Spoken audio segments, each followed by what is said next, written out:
correct? 1, 2, 3, 4, 5. Katie's not. Katie won't be here for the work session, Okay. but she'll be here for the board meeting. Okay, we're just getting the tech set up and we'll get started. Okay. You guys are good to start? Yep. All right. Go Don. Virtual, is it gonna be virtual? No, but they're still gonna record so people can watch it if they, they would normally record. And John, are there any tips for all of us here? I know if we Zoom, the front two chairs kind of need to stay in their space or? Yeah, so just the way we set the room up is in part so that when we need to Zoom somebody in, we've got access to the Zoom camera. We did kind of this angle to pull you guys together a little bit so it doesn't just get longer and longer through the room. So we had to accomplish a couple things with that. The microphone should do a good job of picking up your voice as long as you're speaking towards them. You don't have to touch them or lean in too far. But beyond that, I think we should be good to go. Mostly the same as before. Thank you. Yep. Thank you. Okay, great. We're going to begin this learning session so that we can learn about the BARR program within District 834. So I will, am I going to turn it over to Superintendent Lansfeld? I guess I'm going to, okay. Turn it over to Dr. Cherry. Okay, good morning, or good afternoon. Good afternoon, board. Do I turn this on? I think it's just live. It's already live. Very happy to be here. Thank you for inviting us for this learning session. We have an update for you and maybe some new information for some of the newer board members about the BARR program. This is a program that we have had in our high school now for a couple of years. And then one of our elementary schools came on, Lake Elmo Elementary, as a site 2 years ago. And so we're going to share some information with you about what is this infamous BARR program, what does it do, what is it made up of, and so some objectives for tonight. We're going to provide a little bit of a framework for the program as it's driven by our strategic plan. We'll have the Stillwater Area High School team provide some information about their program and what it looks like at the high school. And then when they're finished, Lake Elmo will come up and share some information, and we'll have an opportunity for plenty of Q&A so that you can ask these great experts some questions about that. Joan, can you take us to slide number, the next one? Okay, so how is this connected to the work that we do in our school district? It's connected to our strategic plan. If we want to think about our mission, which is that our schools, in partnership with our students, family, and community, is to develop curious individuals who are active and engaged learners in an ever-changing world by challenging all students as they travel along their personalized learning pathways. So what we'll share with you is in the BARR program, we really are touching every student in these schools and really thinking about their personalized learning experiences. This meets our school district's objectives to ensure that our students are ready for career and college, that we are closing all racial and economic achievement gaps, that we are working towards all students graduating from high school, that all students are engaged in their learning, all students are supported in their social, emotional, and behavioral development, and that all students are seen, served, and supported. And so with that, I'm going to hand it off to Principal Rob Bach. He'll introduce his team, and they'll share some information about the high school program. Glad to. Thank you, Dr. Cherry, and thank you to members of the board for giving us an opportunity to come and talk with you about one of the programs that we think has been extremely successful and really guided our work for the last 3 or 4 years since we've been at the high school. With me this evening, Matt Kraft, one of our assistant principals, who worked very closely with me on the 9th grade transition team. When that team was formed at the time when the grade reconfiguration was taking place, that really kind of was the genesis of this program coming to Stillwater High School, and we'll talk about that in a little bit. Katie Papungatoa is our BARR coordinator, rock star, coordinator extraordinaire in demand all across the country right now for learning how BARR works in schools, and we've got her here in Stillwater. And then two of our teachers who are immersed in this every day, Rebecca Gauker, who teaches science, and Granger Taft, who teaches English. And what we're gonna do is we're gonna try to give you a little overview about why. Why is this program important? Why do we have it? And why do we continue to place a high degree of importance on it?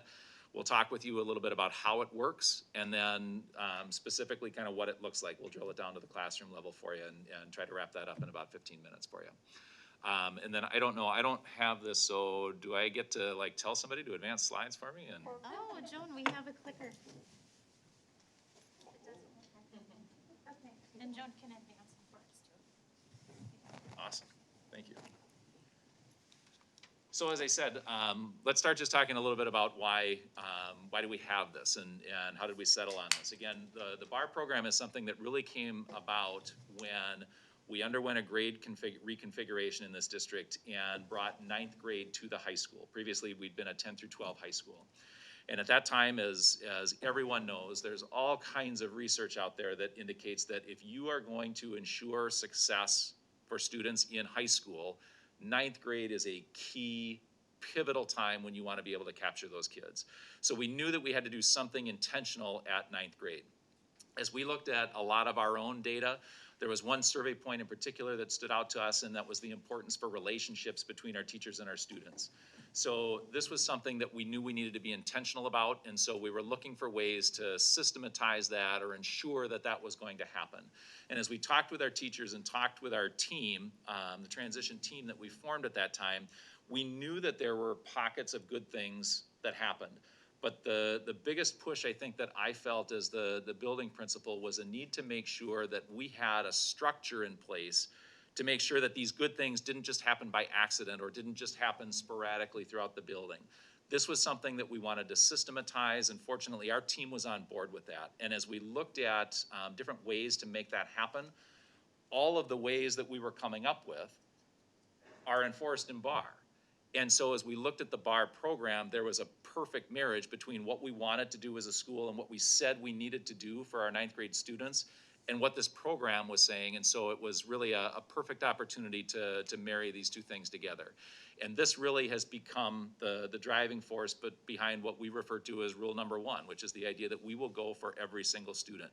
We recognize there are some students potentially that don't make it the way that you want it to, but that will never happen as a result of a lack of our effort or an intentional effort on our part to make sure that we've reached out to reach every student.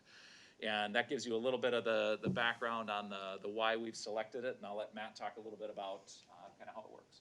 Thank you. Good afternoon, everyone. Again, Matt Kraft, Assistant Principal at Stillwater. I'm in my 6th year, and we've had BARR at Stillwater High School for 5 years, along with the pathway of our 9th graders moving up to Stillwater High School. So I'll talk to you a little bit about how BARR works. So I want you to picture in your mind 2 very, very strong pillars of which BARR sets all of its work on. And those pillars are relationships and data. And so as Mr. Bach said, we do believe in going for every student, right? Supporting every student. And that is really what the first strategy of BARR is. So there's 8 strategies that kind of sit on those 2 pillars of data and relationships. And it's getting to know the student. We believe that students don't just leave who they are and what is important about them in their life at the classroom door when they enter the classroom. And so it's important for us to know our students. It's important for us to build those relationships so that we know how to best support them. Professional development is another one of the 8 strategies that is key. This year, we were able to train every teacher and every licensed educator at Stillwater High School in the BARR model. So we have an overall macro level of understanding of our staff members at Stillwater High School with the BARR model. And soon Katie will tell you about how we've moved BARR through the school in many different ways, not just in 9th grade. We'll talk about I-time. soon and and what that looks like at the teacher level, and that is a strategy. And a huge part of BARR is the collaboration and the structure that Mr. Bach talked about in terms of meeting. And so, yeah, there's a lot of meetings that happen with BARR, but that's how you communicate. That's how you talk about students. That's how you look at live data. And then that's how you best support students with interventions. And so Katie will talk to you a little bit about what those meetings look like and why those are important.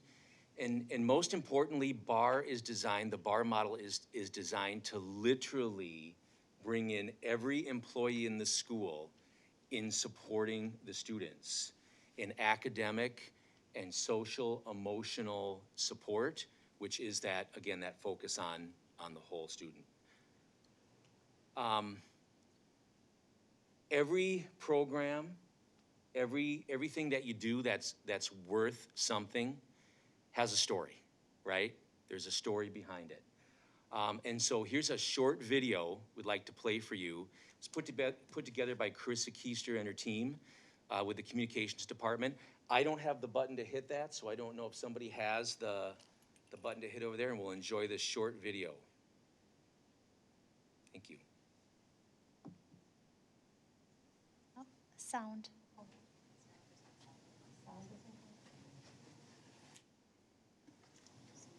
No sound?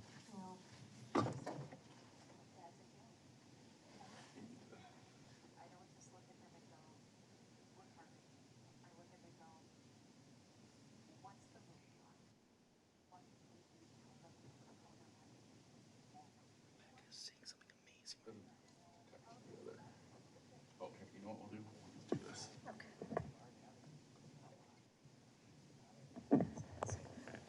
Maturity. The goal isn't that you come up with a sentence, okay? Where'd it I mean, that's our task, that's not the goal. Coming in as a freshman, it can be hard. You know, there's a lot of pressure from hockey. I lost it. Just life. I think Is it a web browser or where'd you? 4Fs. I just wasn't there. I was on. Student. When I look at a student, there is a backstory. There's something else going on here. It's not just what's happening in my classroom. Suicidal thoughts, eating disorders, dad's in jail, homelessness. I don't just look at them and go, work harder. I look at them and go, what's the roadblock? What can we do to help them overcome their roadblocks and move forward? Is that one in, how many are in there? One. Okay, so that's two. You're good now. When you're 15 years old, you are navigating a lot, and not every kid is at the same level of maturity. The goal isn't that you come up with a sentence, okay? I mean, that's our task, that's not the goal. Coming in as a freshman, it can be hard. You know, there's a lot of pressure from hockey to just life. I think at one time I honestly had 4Fs. I just wasn't there. I was struggling with depression, and I was just struggling to find my place in the school. Lots of ninth graders struggle, and Keegan's a great kid, but he was struggling, and we spent a lot of time pulling him aside, talking about his goals, talking about how can we get him back on track, spending extra time with him. When they're in an environment that really cares about them, they actually feel like they can learn. With the BARR program, it takes a really large school and makes it a little bit more like home. Students have 3 core teachers, and they all kind of see each other in those classes, and they get to know each other a little bit more. It's more of a family environment.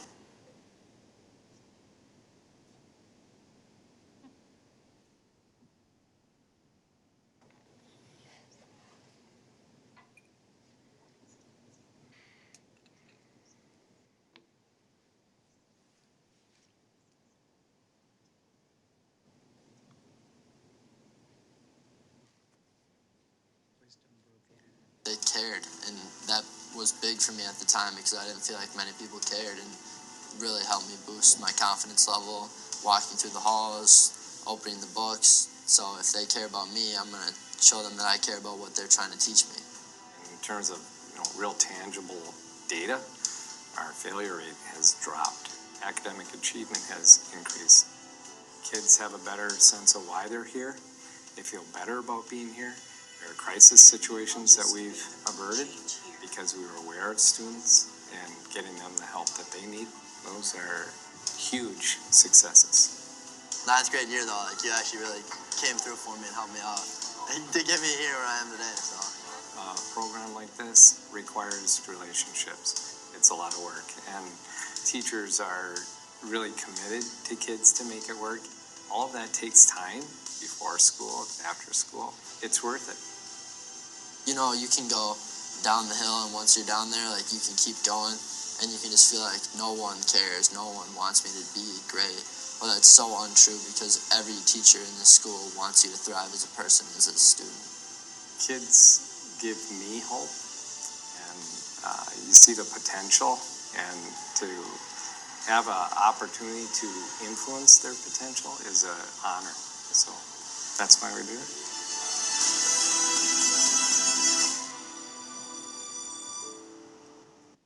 And so it's that, it's that level of care and concern that really makes the difference. Even in a year of a pandemic, when we have a structure in place that has made BARR pretty successful at Stillwater High School in the past, we found a way, and most importantly, or more specifically, Katie has found a way to continue those all-important meetings and communication between the teachers to support students in greatest need. So I'll turn it over to Katie Papungatoa to turn it over to Rebecca. All right. We're just passing on down the line here. Rebecca Gawker, talk a little bit about how BARR works. I thought we were sitting in order. Can you flip to the next slide, John?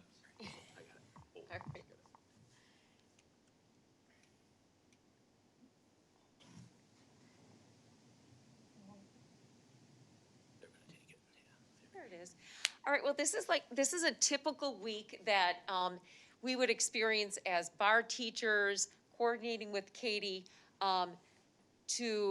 in meetings. So Monday, she would send out a little reminder saying, hey, is there anybody that you want to, are concerned about, or is there anybody, because we're looking at the whole student, is there anybody out there that's really doing well in your class? So we're not just looking at, who do we have to be concerned about? We're looking at our successes, because some of those kids can go through school and they're so good, nobody even acknowledges them. So we're looking at everybody. Tuesday will come along and we take our prep and we discuss the people that we put forward then on Monday. Wednesday,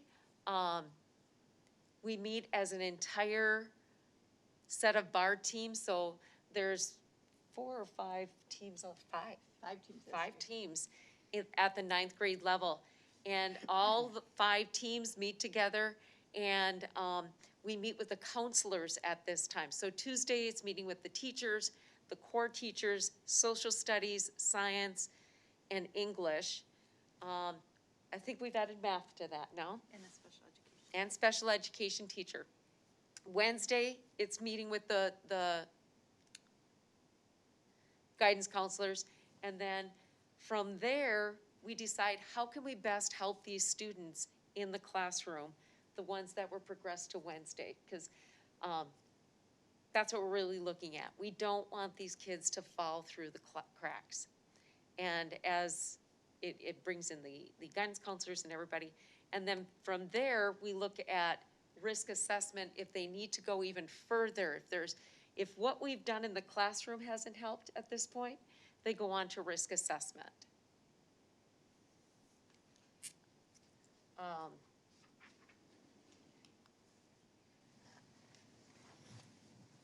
Once a week, between those 4 core teachers, one teacher will take an I time. So maybe I will, and an I time is a way to look at the kids and look at their social emotional well-being and interact with them so that they get to learn who is in their classroom better, because you can go through an entire hour and not know who the person on the other side of the class is. So these are times to just get to know people in the classroom, so that you feel more comfortable. And again, it brings that big feel of a big school down to a smaller school. So, I'll come at the end and just mention the teams a little bit. So Rebecca and I are both green team members. And I think the video mentioned the sharing your core teachers. As a new teacher to the school and a new kind of inductee into the BARR program, that's what's been so impactful about this, is that Rebecca and I as green team members can talk about a student that I'm seeing struggle in English and then get some feedback about how that same student is doing in science and again in SPED and again in another class. And so it's those conversations that you'd have in the cafeteria with other teachers anyway, but it's built into a whole systematic thing where I can say like, hey, I have a student who has a D+ in my English class, and Rebecca's like, well, he has an A in my class. History teacher chimes in, A in my class. Okay, so what's going on? What can we do to kind of, get this kid to maybe a higher level of risk for extra language? And it's a conversation that we'd never, ever be able to have without BARR. I'll just throw in two before we turn it over to Katie to discuss some of the data. I should have mentioned this at the beginning, but BARR, if you're wondering, is an acronym, right? Like everything else in education these days. But what BARR stands for is building assets, reducing risks. So the concept, as you've heard our teachers talk about it, the whole concept relies on the ability to know every single student. Because when we meet together as a team, we're talking about what are the assets that this student has? What does this student bring to the table? So when Granger talks about, he's got an A in 2 of these classes, but a D in this other class, rather than just sit there and say, well, I guess they don't do very well in English, or I guess they don't do very well in science. No, it's, you've got 2 teachers right over here who are familiar with this student, who understands the strengths that this student has. Let's share those strengths out so that you're in a position to capitalize on those also. And the reducing risks factor really is where the I-time piece comes in, because the I-time pieces are curriculum, but it's not necessarily academic curriculum, but it's curriculum that introduces students to the concept of what they need to overcome the risk factors that befall many of our students in high school. And just to give you an idea of a team, so if we have 700 ninth graders, we break those 700 ninth graders into 4 to 5 teams. And a team would mean that on that team, like Rebecca had said, English, science, social studies, a special education teacher, and now a math teacher, they share the same 150, 170 kids. And so that's why it works for them to be able to talk to each other. And it's been an incredible opportunity to also mentor new teachers and help them feel connected, because this high school is extremely large and can be very siloed, and you only would get to know who's in your department. And so this has been a great way to build relationships amongst the teachers as well and give them the support they need as you're teaching the various kids that we have. So to show you a little bit of the data, BARR is big. That's one of the pillars that Matt shared. And so I do weekly data collections as well, just so that we can monitor where our students are at. But we also look at it on a larger scale. And so we know that prior to ninth graders coming at the high school, when we had ninth graders at the 2 junior highs, our failure rate was up around 14%. And since we brought the ninth graders to the high school, we started BARR right off in the beginning. And we had probably about, I think it was, 12% maybe failure rate. And that just steadily dropped each semester. So that to the point of before COVID, we were at like a 1 point something percent. We had one student who, in all of the 700 ninth graders, one student who had failed 3 or more courses. And we had done so much and put so much, there was a lot of growth with that one student, but there's never a student now that fails classes that we don't know about them. Like, we know a lot, we've put a lot in place, and so it's a continual growth process. And because we've seen such incredible growth in academic success in our ninth graders, we thought we should do something for 10th grade, because it's really sad that this just goes away, this sense of community that we've created in ninth grade. And so not just tracking ninth grade, I track 9-12. So I'm looking at the whole school when I look at data, and then the blue line on the bottom is our ninth graders, and you just see this steady decline. So we said, let's try something with the 10th grade as well. So the second year we did BARR, we added a 10th grade team. We just did one team, And we said, let's take our students that we had the most concerns about in ninth grade, let's take like 80 of them. And then let's put in another 80 random, and let's try a 10th grade team and see how it works. Because it gets more complicated to the upper grade levels because teachers are teaching classes that have kids of multiple grades in one class. So it gets a little bit more difficult or challenging. And we saw a lot of success. It was a very challenging year because we ended up getting quite a few students with IEPs and 504s on one team. And so there were a lot of outside requirements or expectations for those teachers, but they did a phenomenal job. And even with all of that, our failure rate dropped. So I was like, this is fantastic. So then we went to all of 10th grade, and Matt here is the wonder in scheduling to make this work. So, and then throw COVID in there now. But we did full teams this year, full 10th grade. So we had all 9th grade, all 10th grade. Students were not necessarily as tied to a team, but we were able to, because things are virtual and with Zoom, and because Fridays were office hours, we scheduled a BARR 3-hour time slot on Fridays for BARR, and we were able to pull in elective teachers as well.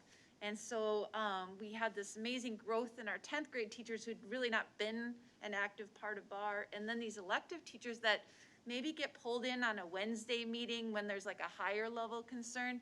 But we had art teachers, music teachers, industrial tech teachers, phy-ed teachers coming to our teacher team meeting saying, this is great, can I refer a student? And so I think I'm excited about next year, what it's gonna look like, because now people have really been able to feel what that's like to get to know students and learn things from the other, like, how did you know that? And then a BARR teacher might say, well, I sat down and had a conversation with them, you know, and so it's like, it's okay to take that time. I think our biggest takeaway this summer when we had training, or last summer, was teachers said, it's so good to hear talk about relationships and how important relationships are to education.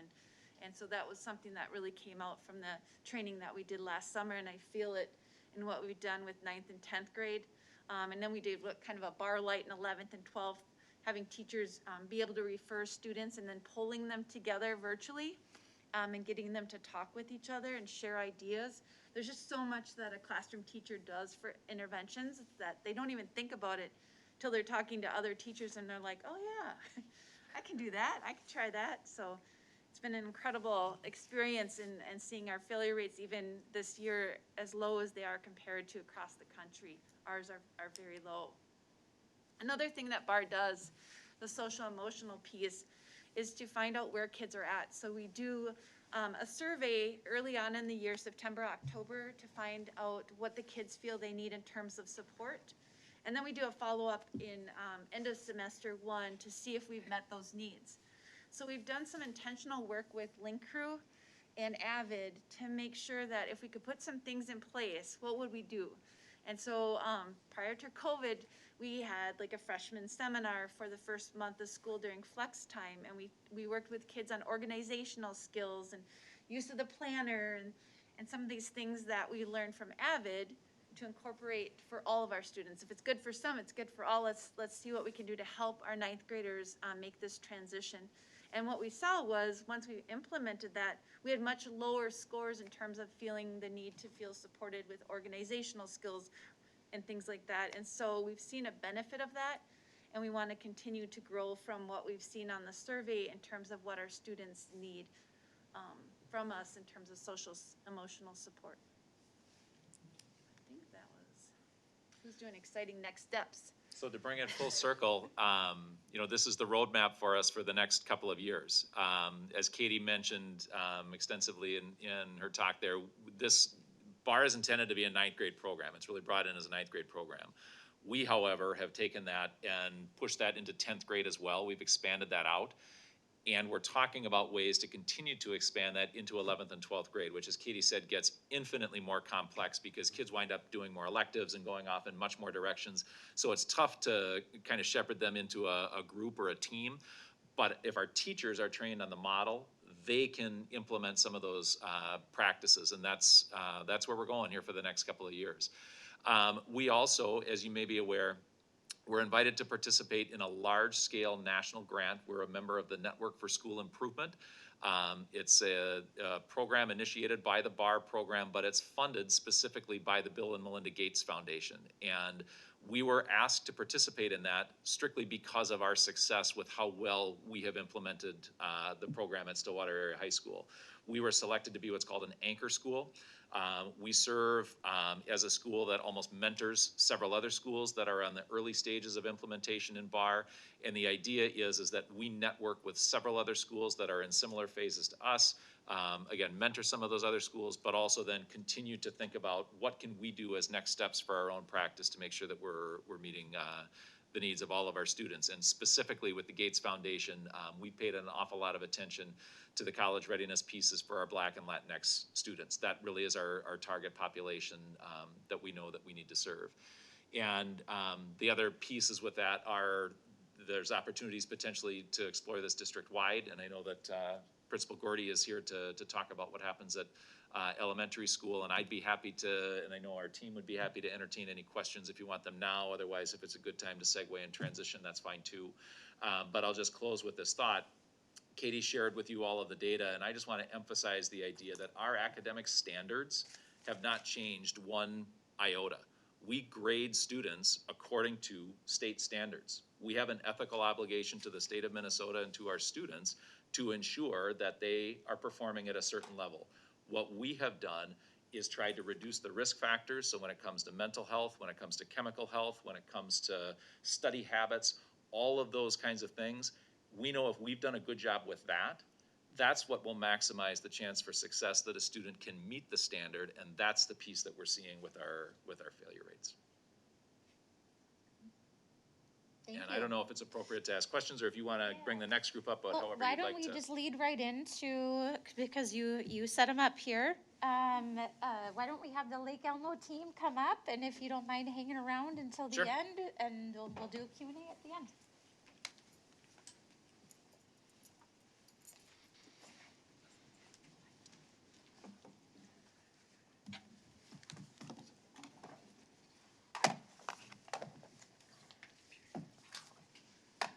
Thank you, Principal Bach. And I also, too, want to reiterate the comment about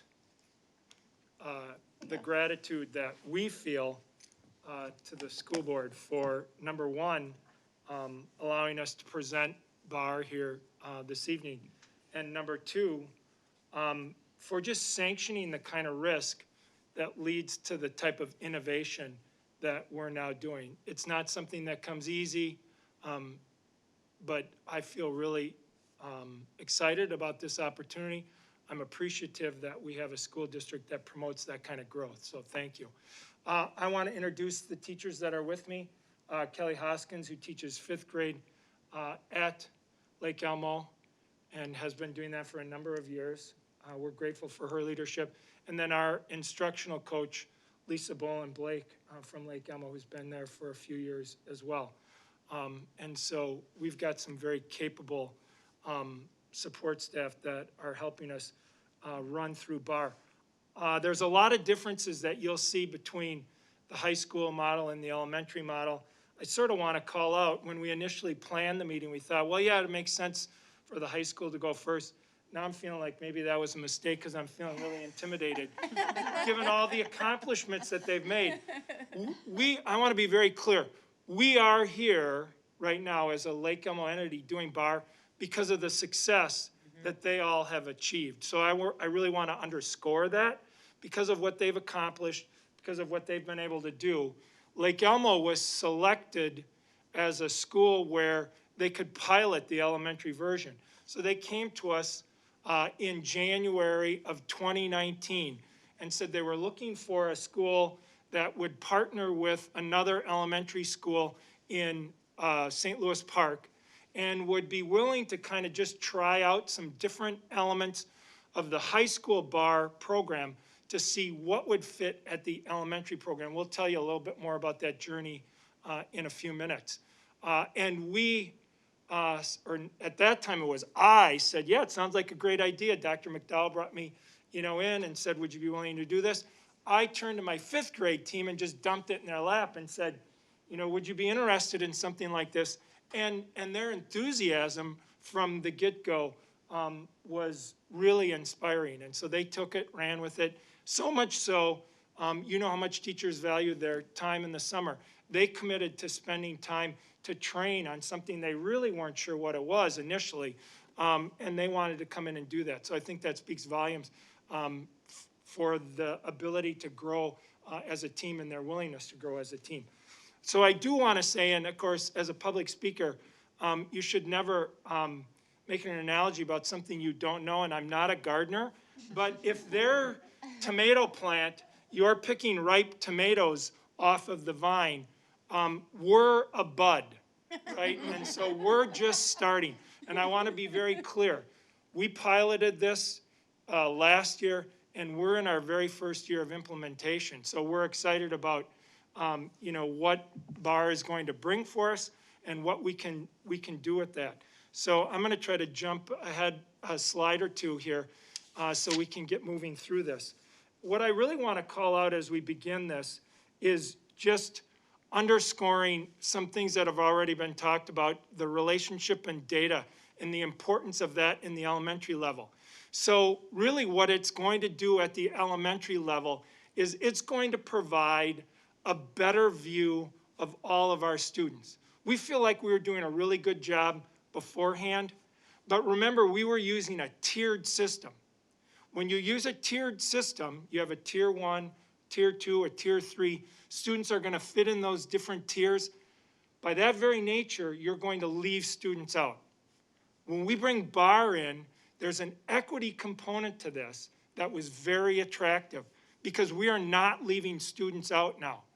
The other piece is we're going to approach every student by looking first at their strengths. That changes the kind of conversations you have about children when you enter the conversation about the strength of a child. That's really important to understand. So that ability to kind of magnify, talk about everybody, and do it from the strength is really an important part of the work that we're doing. Principal Bach talked about the BARR. And then as we talked about, that strength-based piece with a comprehensive approach to meeting the academic and social emotional needs of all students. Oh, can you go back one? Whoops, back one. I can't talk that fast. All right, so at the elementary school, I think elementary schools are known overall for really spending a lot of time on social emotional health, activities, really getting to know their students. And so in knowing that, we went ahead with BARR and really said, great, this is gonna be data driven. Like we, in the elementary school, we have all these relationships and we have all of these times where we're working on building social, emotional, helping children with their character and really, you know, figuring out how to navigate early life. And so we were planning on using it for data and like having a good, strong data foundation that we hadn't had before in the elementary school. And what we found out was that the social emotional piece, with us being able to reach every single child, was priceless. We used it, it fits so nicely with our responsive classroom that is implemented throughout the district, that it helps us to enhance our responsive classroom practices even more. And it blends in with the practices. It gives us more ideas for strategies to use with children and practice those strategies.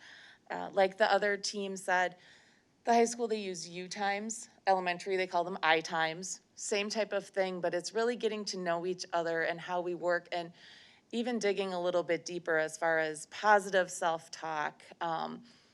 Who do you need to thank? They have one called Lollipop Moments. That's who do you need to thank that doesn't know that they meant so much to you. My class did that a couple weeks ago and they actually made some people cry who they gave the little thank you cards to. So it really fits well with our responsive classroom and just our social emotional growth, especially with the times that we've been going through the last 14 months to help us really build on that and still stay connected with children and not have us lose what's most important. So we're hoping to continue to build on that and then, you know, continue our responsive classroom work by doing some more classes with those, and then the two will just meld really well together. So, relationships and data, like they said before, there's the two pillars. What BARR has helped us to do is grow in different ways. So usually you think about the teacher and the student clearly communicating during the day, getting along, seeing each other, knowing each other. It's helping to deepen that. Students have an understanding for each other, where they come from, where they're going, what they want to do, who they are. And then teachers, it's given us a huge opportunity. So instead of people just being individual islands in their classrooms, really collaborating, and not just through grade level. We have something called small block and big block, which we'll talk about in a little bit. It just really everyone working together. So we do a small block where our whole 5th grade team will meet with some interventionists and special education teachers. And then we do a big block where you meet with people that are scaffolded throughout the building. So my big block team has kindergarten through 5th grade teachers on it, and interventionists, and special ed, and paraprofessionals that help out. And it's, so everyone is helping to come up with strategies to make the elementary schooling as positive and as productive as possible. How do we keep track of all this? Just a really quick blip on this. We have a spreadsheet that we keep track of everyone on. They're protected, but every child is thought of in an academic way and in a social emotional level. 0 is thriving. Tomorrow morning, I'm bringing a thriving child because I want to make sure that that child finishes 5th grade really strong, has a great time, and, you know, just doesn't start to have kind of a senior slide or, you know, take the last couple weeks of 5th grade off. So we talk about the thriving kids that are doing a great job and how they can be positive influences on the other kids in their class and in their school. And we also talk about the kids that, you know, that you're worried about and that you want to help to improve either academically or their social emotional health, and if anything else is going on. So we document things on the spreadsheet that, like I said, it's protected, but it also has the data to see how many times we've talked about this child, what has been tried before. So next year when I get the new kids in my class, I can go back and say, okay, when we brought this child up in BARR last year, what did we talk about? And I don't have to figure it out or start from scratch if that teacher's not there. Or if I'm seeing a completely different child, I can say, what happened? What's going on now that maybe wasn't going on before? And so that way, that helps us to build our data and not have to start from scratch every year.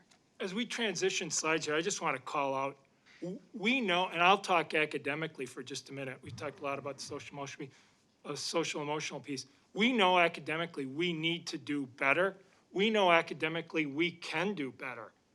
One of the, and this is going to seem crazy for an outsider, one of our biggest challenges is we've got an incredibly talented teaching staff. The time that they spend talking together during a week, I'm not talking about a day, during a week about student learning and improving student learning is minutes. This changes that paradigm. That increases the time. And there's a strong body of research that shows when you start to increase that time, you can increase achievement.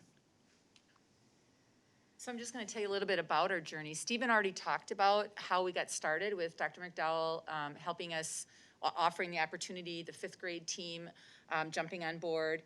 That was just the pilot year.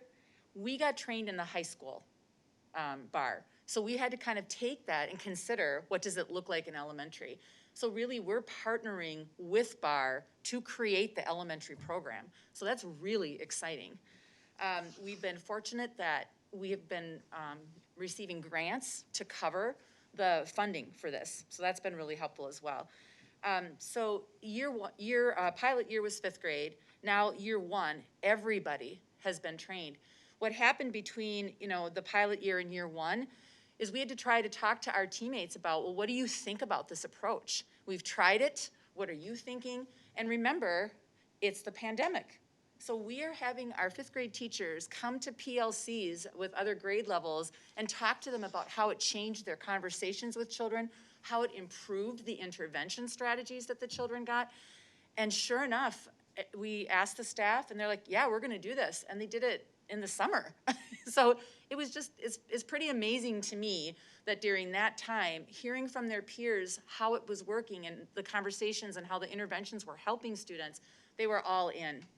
So it has been, you know, this pilot, or this year 1 has been a little bumpy because of the fact that, oh, we're changing models. So, okay, we're not gonna have our BARR meeting. Oh, now we're changing models again. No, we're not gonna have our BARR meeting, you know. So that's been a little bit tricky, but a celebration is we have kept going. We did not give up, we kept meeting. It was, you know, and we just kept trying the different structures. So the people that were trained were all of the licensed staff were trained, and we had some paraprofessional staff get trained as well. So now as we're going into year 2, again, we've been given grants, which is just amazing. So what's gonna happen in year 2 is we'll have some more training. We're gonna have training on effective meetings and also on trauma, and kind of implement that. And our hope for next year is that, you know, pandemic will not bother us again, and we'll be able to kind of, you know, head more fully into it, although we have tried all the components.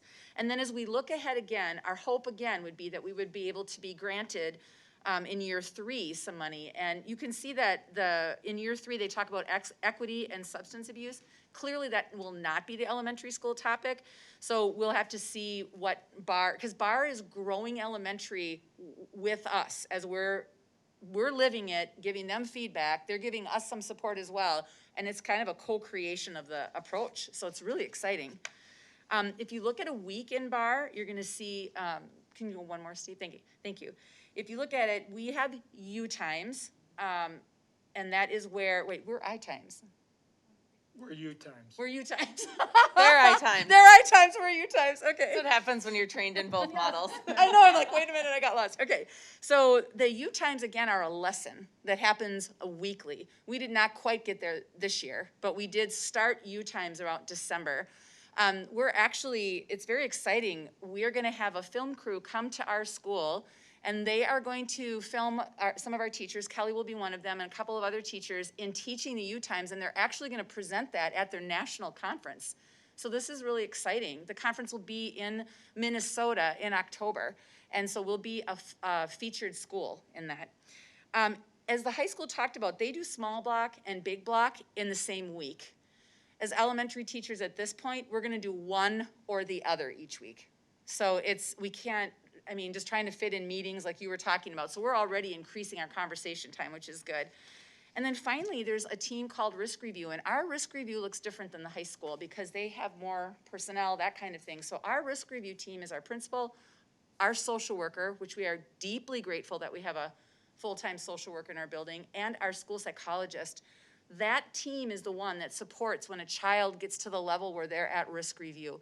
It could be that there was something that happened within the family. Maybe they're having trouble with housing issues, or maybe they're food insecure. So what can happen is that team will keep track of that, and it kind of goes outside the classroom teacher, and then they look for those resources to help the child. So it's just a little bit different than the high school. But those are the main components that you're gonna see. The small block grade level, big block is vertical, like Kelly was talking about, and what's super exciting is right away, our specialists, interventionists, special educators, they're coming to the meetings. We're starting with classroom, but they're piling on in. So they'll look at the list of children we're gonna be talking about, and they come with their perspective. What does the child look like when they're in PE class? What does it look like when they go to their intervention, their reading teacher? So I've just been really just kind of blown away with the commitment that all of the team has had together, because it's really our first time we've had an opportunity to have these structured conversations, you know, and increase, like you said, Stephen, it's not no longer just kind of catching each other in the hallway. We know there's gonna be a time when we get to talk about them. I want to do a time check. I know we're, We've got to end in 5 minutes. okay. Kelly, you want to do this slide quick? And Well, this slide basically summarizes what Lisa just went through on the visual. The one other thing I want to add is there is a parent education part. So we are making sure that our parents are included and involved. As we were rolling out the model this year, we didn't want to throw this at them because we didn't feel like we had all the answers. Because like we said, BARR is building the elementary program as we're going along this year. They'll do their big rollout in Minneapolis in October, and then there'll be another rollout in April when we're in California. And then, so parents are being educated about this. Stephen spoke at the PTA meeting the other night, so they're more in the know. We're starting communication rollouts, and so parents will be communicated and families will know about this more formally as before the end of the year, and then again this summer, and then in the fall, and then we'll just continue to go from there. Lisa, let's jump to the outcomes and challenges. Sounds great. So some of the outcomes that we've noticed is that even with all of the things that were happening this year, we have been able to talk about a third of our students, which has been really a really good accomplishment considering. We have had conversations that are focused on student strengths, which is so refreshing, and it really helps us think about the strengths of the learner and then what interventions and solutions might support them and what we're looking to help them with. And then it has been about teacher collaboration. Some of the meetings I sat in, it was so fascinating. The teacher would say something, and another teacher would say, well, what about this idea or this idea? Maybe this would help the child. And it's just like so many problems that might have grown, stayed small, someone took an idea, and away they went. And it was really great. So that was some of our successes so far. So our challenges, we don't have the staffing model that the high school does. So they have a coordinator, and Katie did the training for us, and she's certainly amazingly talented at this work. So right now, we're sharing the burden of coordinating the BARR work. And so it falls on Lisa, our instructional coach. It also falls on Kelly and some other support staff as well. That is a challenge. I'm asking my leadership team to meet more regularly, the entire staff, to meet more regularly than other elementary schools in the district. And the staff is prepared to do that. And then, like we said, you know, it's just finding the time for all of those meetings. So I think we'll just, you know, kind of let you know, as we said, we're budding this. This is groundbreaking work. We're excited. As Rob said, we want to expand this across the district. And then, you know, obviously some funding as we grow this program is something we'll have to think about as we move forward. And so ending with that, I know that we only have a minute or two left. One thing I just want to reinforce is that this is the systemic way to support the social emotional learning of our students and the supporting the academic needs. This is the structural component of putting this work in action. And so thank you so much for being the groundbreaking team at Lake Elementary to really carry that and develop BARR at an elementary level. Can't say enough about the fantastic work that this team is doing. But as you can see, we're seeing tremendous success at the high school, and we imagine that those types of student outcomes will follow at the elementary school as well. So with that, I think we might have time for one question or comment. If not, we'd be happy to take questions offline too. Thank you. This has just been an extraordinary explanation, and I really appreciate it. I knew a little bit about the BARR program, but I wasn't quite clear about just how extensive it was and how successful it was. So I really appreciate this opportunity to learn more about it and for our community to learn more about it. I think we probably just have time for a question or maybe two, but I would like to say that, or I would like to ask if it's okay if we do have more questions, can we just email them to you, Dr. Cherry, or to the individuals involved if we have more clarification questions? Is that okay? Yes, please do that. Okay. I think we'd be more than happy to provide additional information. Okay, that sounds great. Allison, did you have a question? I just thought it was interesting, one of the comments, I loved the student voice aspect of the program, especially at the high school. I thought as much as we hear about the pandemic and the effects on our teaching staff, I'm really optimistic that something like this actually increases teacher satisfaction in their job, and that it can be one of those programs that's a win for both our students and our staff. in terms of their fulfillment, because it's something I worry about with the year that we've had and the burden on our staff at all levels. So just a comment, but excellent work. I really appreciate the information. Funding is always the hard part, so we'll have to talk about that later, but so, thank you. Thank you all for coming. And I think we'll just take a really short break here now before we get going on our regular board meeting. Thank you all. Thank you. Thank you. Thank you. Thank you.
Oh. Okay, okay, good.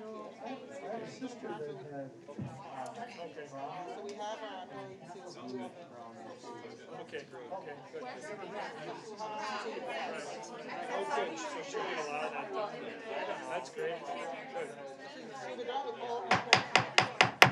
All right, we'll let you go. Thanks, Mark.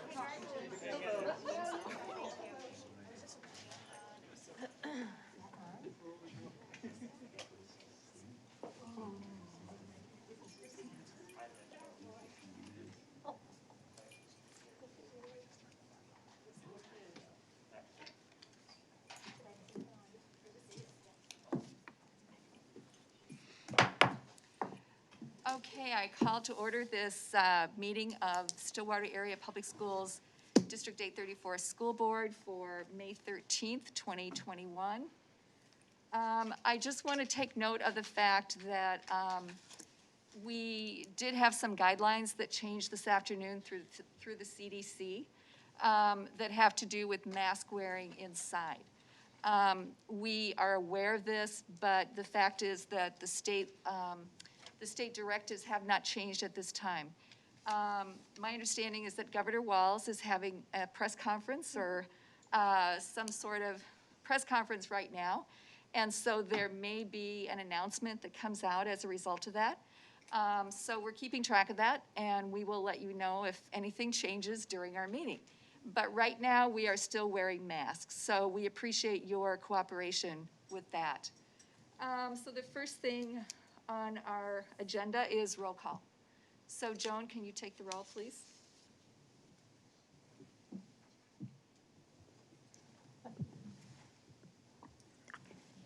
Director Hockert? Here. Director Onken? Here. Director Parbeni? Yeah. Director Riley? Director Sherman? Here. Director Weisberg? Here. Chair Petrie? Here. You have a quorum. Thank you. The next thing is the Pledge of Allegiance. I pledge allegiance to the flag of the United States of America and to the republic for which it stands, one nation, under God, indivisible, with liberty and justice for all.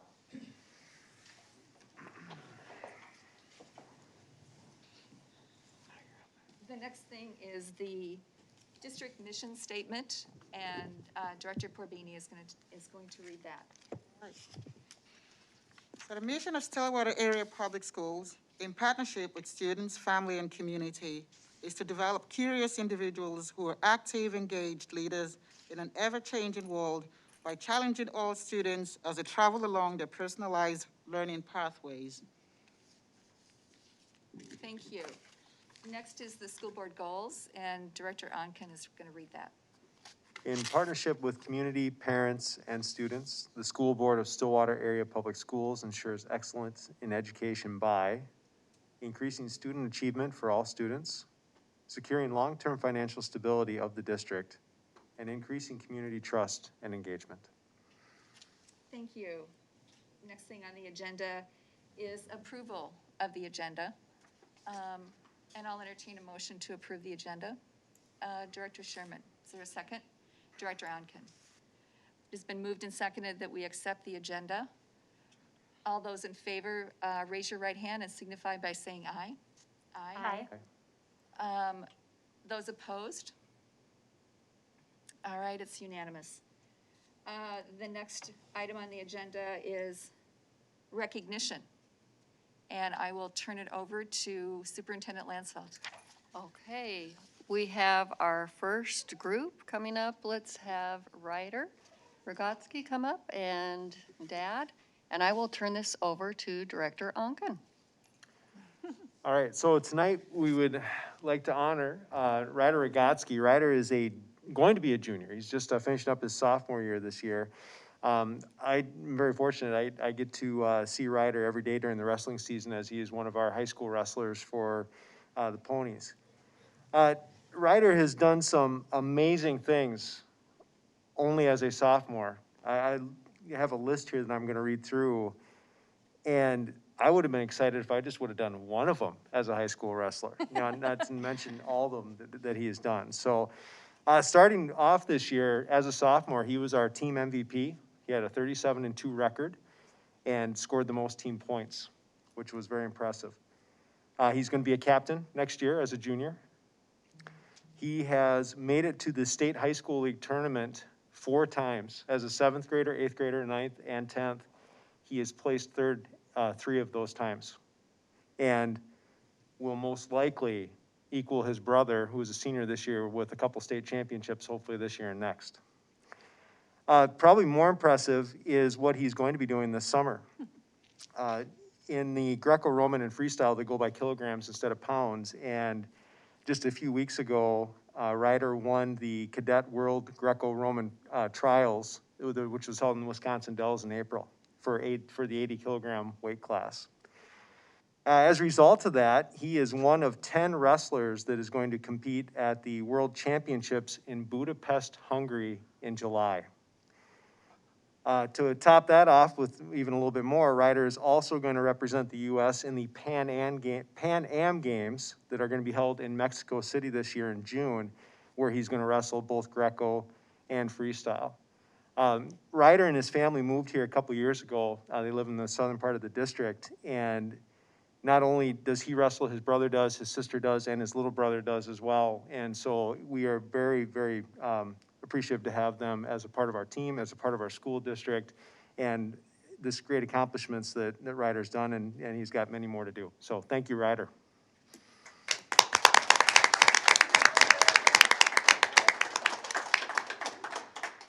Ryder, did you want to say anything at all? You certainly can.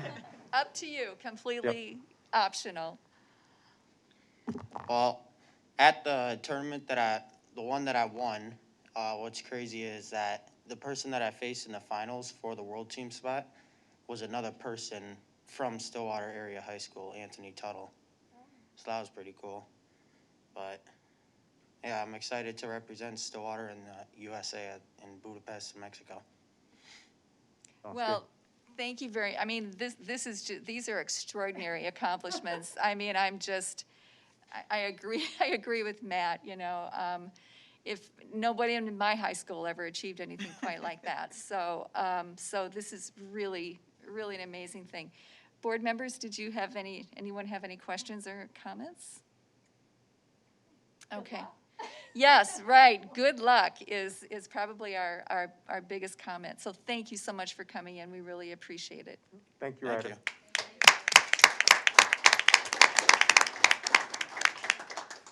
Okay, and now we would like to have the Stillwater Middle School First Lego team come up, and I will turn this over to Dr. Cherry.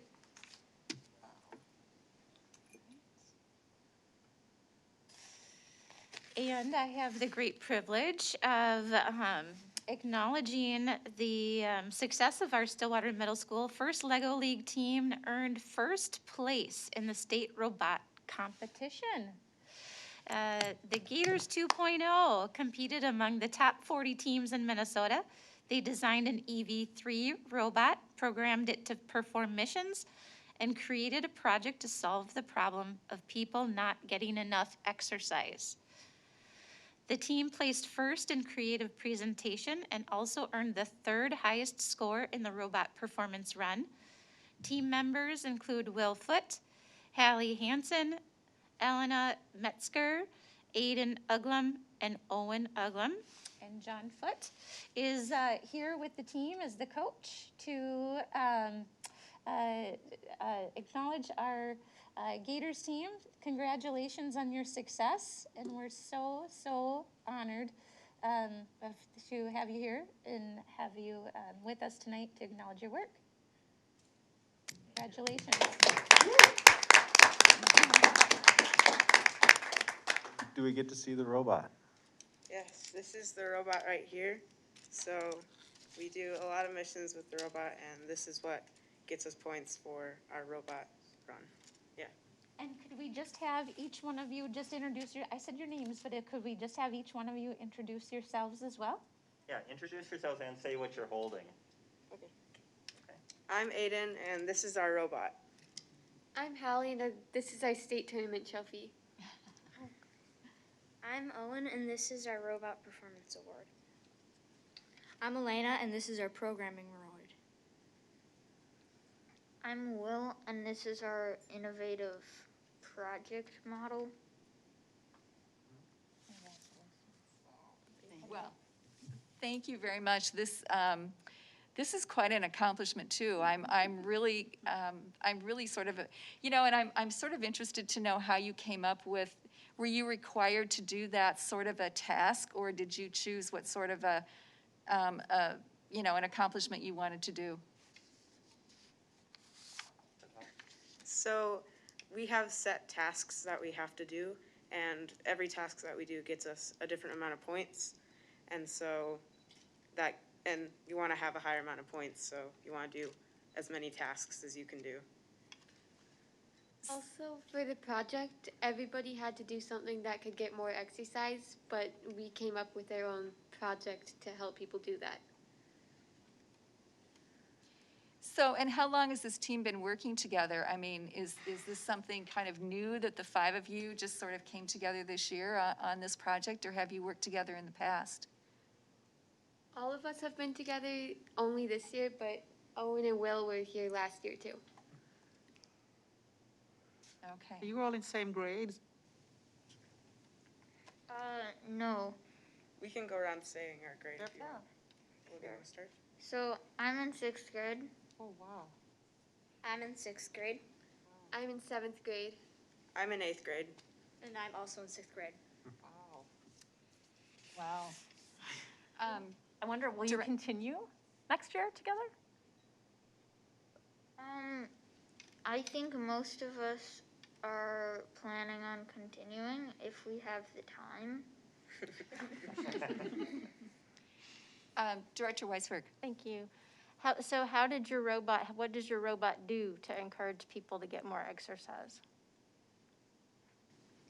So our robot does the tasks on our board, and we also come up with there's like 2 sides to Lego League. There's our robot, and then there's our project. And so this is separate from the project that gives people more exercise. Okay. And Does Hallie, someone do you want want, to come? Yeah. Hallie, do you want to talk about the bounce? We made a bounce cube, which is like a yoga ball, but cube shaped. And so it doesn't roll away, and you can roll it like a die and do brain breaks based on the number that you rolled. Thank you. We have a template so that when you roll the cube, a number will be on the side, and then you get an exercise from that number. Well, really outstanding team. I mean, you have made Stillwater proud, and we really appreciate you coming here tonight and telling us about it. It's just a wonderful moment for all students in the district, and the community is very proud of you and what you've done. So thank you so much for coming in. Thank you. Thank you.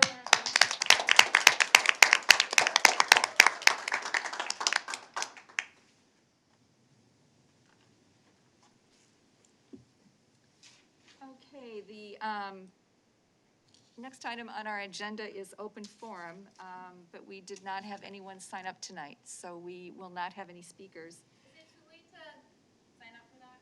Sorry? Can I sign up for that now? No, we always have to have you sign up in advance for it, sorry. And I also just wanted to make an announcement that Governor Walz just announced that he is going to lift the indoor mask mandate, but not now. I mean, I know I was gonna like throw off my mask just like it was commencement, but as early as tomorrow morning is when they're now predicting that he might do it. So just so everybody knows. Okay, next item on our agenda is the superintendent report. So Superintendent Lansfeld. Thank you, Chair Petrie and Board Directors. There's been a lot going on during the month of May in our school district. Pending Governor Walz's announcement, last week he announced the 3-step process that will lead to an end of all COVID-19 restrictions by May 28th and to an end to the masking requirement by July 1st. Students will continue at this time to wear face coverings for the rest of the school year, but we anticipate masks may not be needed for summer programming or as we come back to school in the fall. We'll continue to keep families updated as we learn more, and hopefully we'll have some more information tomorrow morning. This past week, we did have 22 students positive for COVID and 1 staff member, so we continue to see our students coming up positive during the past few weeks. Also, we have local vaccination appointments that will be available for our 12 to 15-year-olds, which is great news. The governor's announcement is also allowing us to reconsider some of our plans for graduation and prom as well. We're looking into moving the venue for graduation to allow all of our students to graduate together instead of small groups. So more information will be coming home to families. We're continuing to plan for next fall. We remain very hopeful we won't need to have a safe learning plan for the 2021-22 school year. The Minnesota Department of Education and Health will continue to provide guidance and recommendations for schools to ensure learning can continue safely in our schools. Since the last school board meeting, we've had a lot of events going on, such as School Lunch Day, Teacher Appreciation Week, which we love our teachers here, Principal Appreciation, School Nurse Day, and next week is School Communicator Day. All of the staff make this district very special and love what they do for our students. Thank you, thank you, thank you. Last night, many of the board members were also with me. We had the privilege and honor of attending the district's retirement dinner. We had a little more than 30 staff from the 2019-20 and the 2020-21 school year acknowledged and celebrated. It was a humbling and inspirational experience for all. Stillwater Area High School seniors received nearly $500,000 in scholarships. 64 local donors offered 128 scholarships to Stillwater Area High School students. This year, 92 graduates were given awards totaling $422,050 in first-year and renewable scholarships, including national scholarships. That does not include scholarships given from individual colleges and universities. For some of the students, college may not be possible without this type of support. For others, these awards will help relieve the burden of the first year of college. Thank you so much to all of the local community groups and individuals who have invested in our graduates and supported their continuing education. St. Croix Valley Area Learning Center juniors, Liliana and Emery and Emma Deputy, organized a Denim Day event last month to support sexual assault survivors. In addition to encouraging peers and staff at the ALC to wear denim on April 28th, they also brought in guest speakers via Zoom to inform and educate students regarding the intention of consent and preventing sexual assault and violence. We'll be providing also, this is great news, we'll be providing free meals again to any child in our community between the ages of 1 and 18 throughout the summer. This occurred last summer, and we're very happy to hear that this will be happening again. Through this federal program, Meals for the Week, including 5 breakfasts and 5 lunches, will be available for pickup at the Stillwater Area High School every Friday from 11 to 12:30 p.m. There are no income limits, and everyone is encouraged to take advantage of this wonderful opportunity. And finally, Minnesota has a waiver for the Minnesota Comprehensive Assessments, or MCA, tests. Under this waiver, the state will still collect and report data on student learning. However, due to the effects of the COVID-19 pandemic on data collection and usability, data collected during the 2020-21 school year will not be used for accountability purposes. This means that for the next round of identification of schools for support and improvement under the ESSA or ESSA, we'll use statewide assessment results from only the 2018-19 and 2021-22 school years. For graduation and attendance data, we will use data from 2017-18 and 2020-21. So we're happy that that waiver was granted with the pandemic. And with that, that's my superintendent report. Thank you. Okay, thank you, Superintendent Lansfeld. The next item on our agenda is the consent agenda. We have minutes of the April 22nd regular meeting, minutes of May 6th special meeting, amendment of school board regular meeting minutes, June 11th, 2020, disbursement register, math expressions K-4 consumable workbooks, Stillwater Middle School long-term facilities maintenance classroom project, remaining long-term facility maintenance summer projects, Skyward Financial Student Management Licensing Fee, and the Human Resources Personnel Report. If no one has anything that they would like to separate out, I will entertain a motion to approve the consent agenda. I'll move. Director Hockert, is there a second? Director Parvini. Okay, it's been moved and seconded that we accept the consent agenda. All those in favor, please signify by raising your hand and saying aye. Aye. Those opposed? Okay, the motion is approved unanimously. We'll move on to reports. The first one is contract reviews. And we will hear from Dr. Tyne. Good evening, everybody. I'm glad to be here, Madam Chair, board members, superintendent. In the packet, you'll find 28 contracts that meet the policy requirement of being reported to the board. And they're listed, and I would stand for any questions you have concerning any one of those. Okay, are there any questions? None? Okay, thank you very much, Dr. Tyne. Thank you. Next item is the review of the 2020-21 general fund budget, and this is Dr. Tyne as well.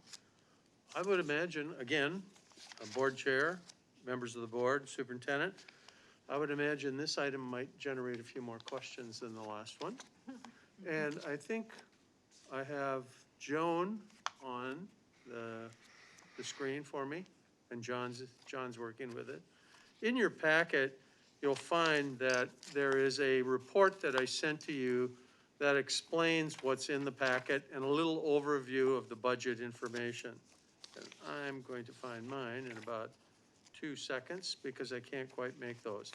Rather than read that to you, which I don't intend to do, I would ask if there are any questions on it, but you can come back to that later, and I'd be happy to go through through the screens, which might be more helpful to you and would allow and generate questions. So if there aren't any on that, or if you could hold them until we get a little farther, I'm sure you've all had a chance to read it, I would go to the next screen. And I have it here in front of me. You've seen, okay, just a minute. We're going to be there in a second. There we are. Okay. The document that you have on the screen before is not new to you. You've had a chance to see this before. And basically what it is, it's an overview of the audit and the information that was on the audit, and to give you, if everything on the budget worked out exactly to the penny the way we had planned it, this is how we'd end up.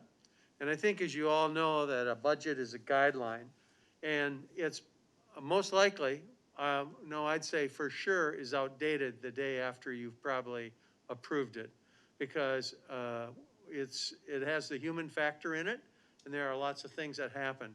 And this year was especially exciting because of the pandemic, and many things happened to change it.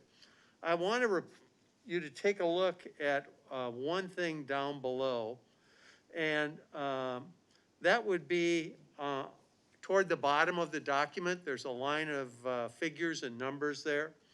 And that's really a breakdown by the general fund, the capital fund, the long-term facility fund, if expenditures and revenues work out the way we want to. But below that are prepaid expenditures. And I know that's a question you've probably asked. What are prepaid expenditures? And when we buy fuel oil or we have supplies, we have to account for those, and they're an asset, and they put a dollar value on it, okay? It's not spendable. The next one would be restricted funds, and those are funds that are earmarked by the state, money that we've received, and that we can use for certain things. An example would be staff development or safety money that's set aside. So there are dollars already in the system that can be used for the intent They were given to us by the state. The next one is a committed funds, and that is an action taken by the school board. Previously, the school board set aside just slightly less than $1 million for technology. Now, we haven't used that money and we've set it aside. John has his eyes on it right now. But we've set it aside with the idea that we were going to use the SR funds or the COVID funding first. That money is available for us down the road if we need to do it. And that might be something that, depending on what happens the next 2 months, I would say probably we should hold that to move it to the next year, depending how it looks. And the last one are assigned. And those are things like money that's set aside for retirement or for building projects, things of that sort. And in your audit, if you take a look in your audit, you'll see those listed individually on the audit page. Now, the next item I would really like to talk about is kind of an update to let you know where we're at. Because I think the last thing that board members want, and superintendents especially want, are absolutely no surprises. And this year, every day, it seemed there was another twist or turn that happened along the way. So what I decided to do was to break down the general fund by expenditures. And this is going to be just for the general fund. And it's by object code. And what the document you have, you don't have that one up there, Joan. There you go. And it's the Exhibit C, if you can see that. And it's in your packet too. It has the expenditures year to date from May 1st last fiscal year. And it has the expenditures from May 1st until May 1st of the current fiscal year. And it runs a comparison to let you as board members know where the money is being spent. Now, one of the things you'll notice in the top line are salaries, and you'll notice that there's a fairly significant increase in the amount that we've spent on salaries from one year to the next. You have to remember that we hadn't settled our contracts, and that's a big part of this. A lot of our fund balance was really built on not paying salaries during that period of time. So I wanted you to make you aware of that. There was an agreement with some of our negotiation groups to work out situations concerning benefits. So that's why benefits, well, are a little higher in comparison to last year, and because of the settlement of the contract. Services that are offered, you'll notice they're just about online, about the same as they have been in the past. Tech support has shown a huge increase, and that's because a lot of the things that we've had to do to communicate with our families and educate our students really needed the distance learning. And I know that our tech department has worked very hard to make sure that every student had an opportunity to be reached and use technology.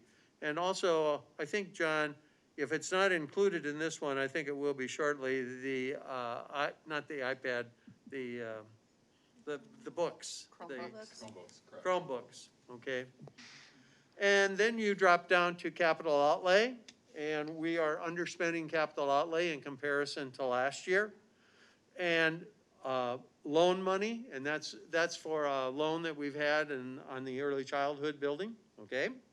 And then dues, and the dues are down from last year too. The bottom line is when you compare last year at the same time to this year at the same time, the percentage is higher, and that's mainly due to COVID and the settlement of the contract. Down below, I did a little comparison.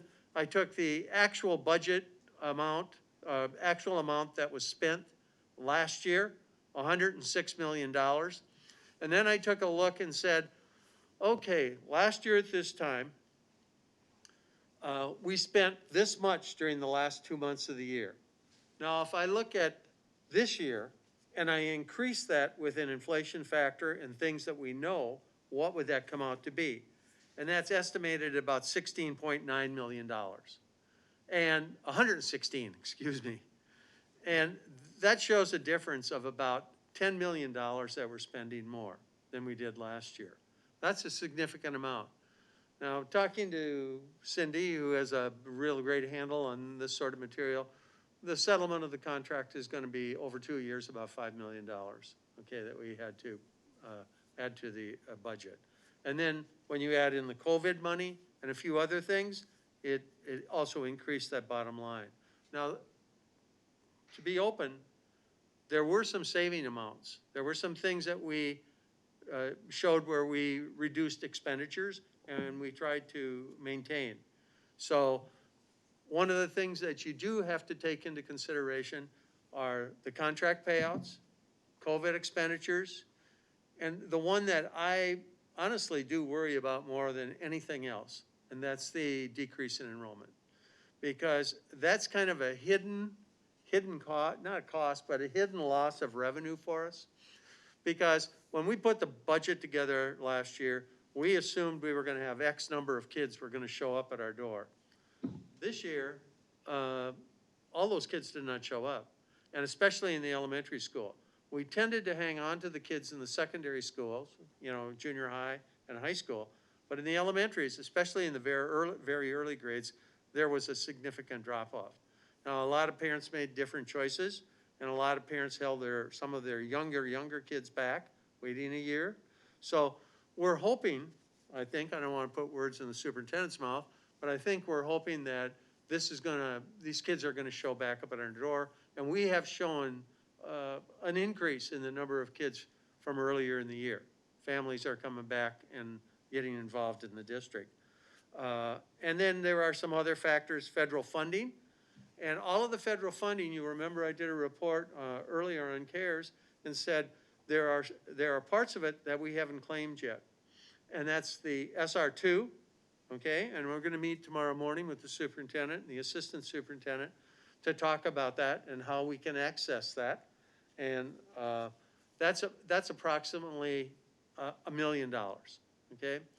And that does not include the 10% that's set aside that the legislature is still kind of batting around back and forth and not agreeing to. Then you look at SR3, which was just the payment that the current president helped sign into law. And that's going to generate about just shy of $2 million for us. And that also does not include the SR or the 10% that the legislature has control over. Now, by June 30th, the SR2 has to be submitted with an idea of how we want to spend it. And I don't necessarily have a dog in that fight, but I want to make sure that our teaching and learning department and our superintendent have a chance to sit down and say, okay, how can this fit in and how can this help us down the road? So that's going to take place tomorrow morning. Okay. Now, on Exhibit D, I broke that down a little differently. I used program amounts, and this would just give you a little different slice, and it's broken out by the amount of increase from one year to the next. And you'd notice on the first one, the program dealing with administrative and school board and et cetera costs shows a increase of about 15.7% or close to $500,000 over where it was at the same time last year. And there are reasons for those things that we could go into, and if you have questions, I guess I'd be happy to answer those. And then when you take a look at district support, that shows a significant increase. And district support is where a lot of the technology things are in, and that's why that shows a 68% increase over the previous year. Regular instruction, you'll notice there's about 11% increase from last year. Again, settlement of the contract. Vocational instruction, a very small fund, but showed an increase, a significant increase, about 24%. That's tied to the contract too. And it all depends where teachers and staff members fall in that group. And remember, this is just not the teachers. This also includes our principals and our custodians and some other groups that are in there. instructional support, if you have some supplies, or special ed, I forgot that. Special ed is almost right on the money, only about a 3% increase. And that's because a lot of the programs that were offered probably aren't up and running at full speed right now, and a lot of the kids are at home. Supplies, I have to really give kudos to our principals and our building administrators that they're watching and they're holding the line. Now, everybody thinks that you can balance a budget just by not ordering red paper or not getting staples, and that just is not going to do it. And you can see that it's a very small portion of the overall budget. Then there's pupil support, and the big one there is kind of like transportation. And operation and maintenance, and that's how we keep our buildings clean and keep them running and do the repairs that we need to do. And then also there's a little line for insurance. And it shows the distance on the bottom. It shows what we actually spent last year and then what's in the budget. And if we hit the budget, it would be a 7% increase over last year. We know that it's going to be more than that. One of the things that I do feel pretty good about, I think that we're probably going to meet the expectations that I've set for expenditures the last 2 months of the year. But I promise you, I will come back the first meeting in June or at the operations meeting and lay that out again, okay? Now, here's kind of the tricky thing where you put on your Karnak hat and you try to do the guessing work. And so on the next item, which is Exhibit E, excuse me, you have the current expenditures this year, year to date, about $85 million. We estimate that we're going to spend about $31.7 million. That could be 32, or that could be 32 and a half, I don't know. But that's the guess. That takes us to about $116,900,000 in expenditures that we're estimating today, right now. Now, where is the revenue? And what do we got for revenue?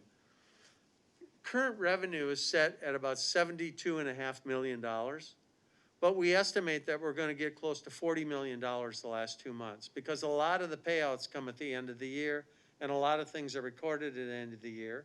And that's when the state comes in and says, well, let's count your kids. And I want to tell you that everybody thinks that they just go in and count them 1, 2, 3, 4, and that's all that's to it. And I'm going to tell you it's not that simple. We have kids that move from one district to another district, to a private school and back to a public school, and we only get to count them during the time that they are here. And sometimes it takes a year or longer to catch all those numbers and get them put in. So, excuse me, that's why you have adjustments in your audit, or not audit, in your levy. You'll notice when you put your levy together, oh, it's an adjustment for this, an adjustment for that.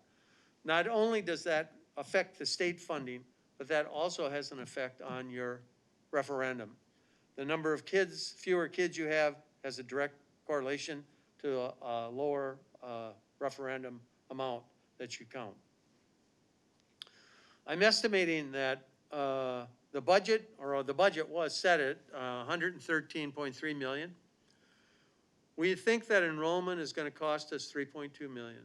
And you know, that's a good guess because kids come and go, and how many do we have, and when do they count, and et cetera. But I'm just estimating that there's going to be about 270 kids, and it's more than $10,000 a kid that we're going to be hit with. COVID funding that we have right now, that we've accounted for, and that includes the money from Washington County. Thank you, Washington County. That's about $2.6 million in the general fund. There's money that goes also to food service and to community ed, which we'll cover next time, because I didn't want to put you to sleep totally tonight. And then other things, I don't want to say there's spillage, but there's always things that you don't count on. So I just estimated $500,000 more in expenditures, okay? And that puts us at $112.2 million. You take a look at the fund balance at the end of last year, take an estimate on the revenue, estimate on expenditures, and the fund balance comes to about 5.7 fund balance. Now, that's in the 5% gate line right now at the estimate. You do have options available to you, you know, because you could spend some of the COVID money this year, make that fund balance look better. Or you could put it in the next year and make sure you can fund programs next year. And you have, as I put down below, you have the CARES and the CARES 3. And you have committed funds, John's tech money, which that might be nice. You could use it next year. And then there's also some other restricted funds that I think our teaching and learning department is very interested in making sure it's in the budget next year, or that we spend it next year. And that's about $4.6 million that could be available for us to use. So, okay, wake up, everybody. Do you have, oh, yes, oh, I'm sorry, I can't. Board Chair. Thank you, John, I appreciate that. Questions? Director Weisberg. Thank you. So because our contracts have affected our general fund so much right now, and we don't know how many students will return in the fall, I'm not asking you to, project anything, because of course you can't, but when will we know in the fall if we are gonna be in a situation where we have to make cuts? Well, I think enrollment-wise, and I shouldn't speak, I should probably let the experts talk about it, and I don't know which one of you would like to address. We are hoping to gain students back. We're continuing to monitor it. At this time, we know that we have around 100 students back and 50 extra kindergarten students than what we were expecting. But we'll continue to monitor enrollment as we go. But just anecdotally, a lot of families make decisions at the last minute right before school starts. And so hopefully we're expecting that. We put up a pony billboard sign. We're sending out postcards. We're making personal phone calls. So we'll try and keep as close a track that as we can. So we would know in the fall. We should know in the fall. And to tell you, you're going to have a budget that's brought to you at the end of June that you're going to have to approve so that we can operate. But the real data, the things that are going to be very important are the revised budget. And that's going to be in the fall, and the work will be done. So that's the document that's really going to tell you where we're at and what's going on. And the problem kind of turned out that there were lots of changes made in the office that I'm in. And so that revision did not happen because we didn't know what was going to happen with COVID, and there were lots of things. And that's no excuse, but next year we have to do that. That's for sure. Okay, Director Perbeni. Yep, thank you. Thank you, Dr. Tyne. So my question here is, this is perfect, right? Yep. But it could also be a little bit misleading to the community. Yep. And the reason I asked is, if we had settled contracts last year, would we still have the fund balance that we have right now? The reason I ask you this is, there's an imbalance in terms of how this is presented. Could the fund balance still, would it have been at 7% as compared to what we have this year at 5% if we had settled contracts last year? Oh, okay. Let me repeat that back to you. Right. Okay. So what you're saying, if we had settled the contracts earlier, Right. would this give a different result? And we could all guess and put a hypothesis on that. Yes, I think it could. And then I could also say, I'm not exactly sure. A lot of things enter into it. When you're going into negotiations, and Cindy, I hope will back me up, we settled a contract based on people who no longer work here, okay? And why I say that is because when the contract started and we started negotiating, we set the parameters at that time. And that would be in the spring of 19? Yeah. Correct. And so when we settled it was in, 21. And so a lot of the people that were in here are no longer there. And so some of them have retired, some have moved on. So it could give a different picture and it might be a false scenario. And I wouldn't venture to guess. Yeah. But So just to add to that, the reason why you weren't able to settle the contract last year was because they refused the parameters that were set. Am I right? They refused to accept what was given to them. Because if they did, the contract would have been settled. Well, I like to think it wasn't settled because I wasn't here, but that's not right. That's not right.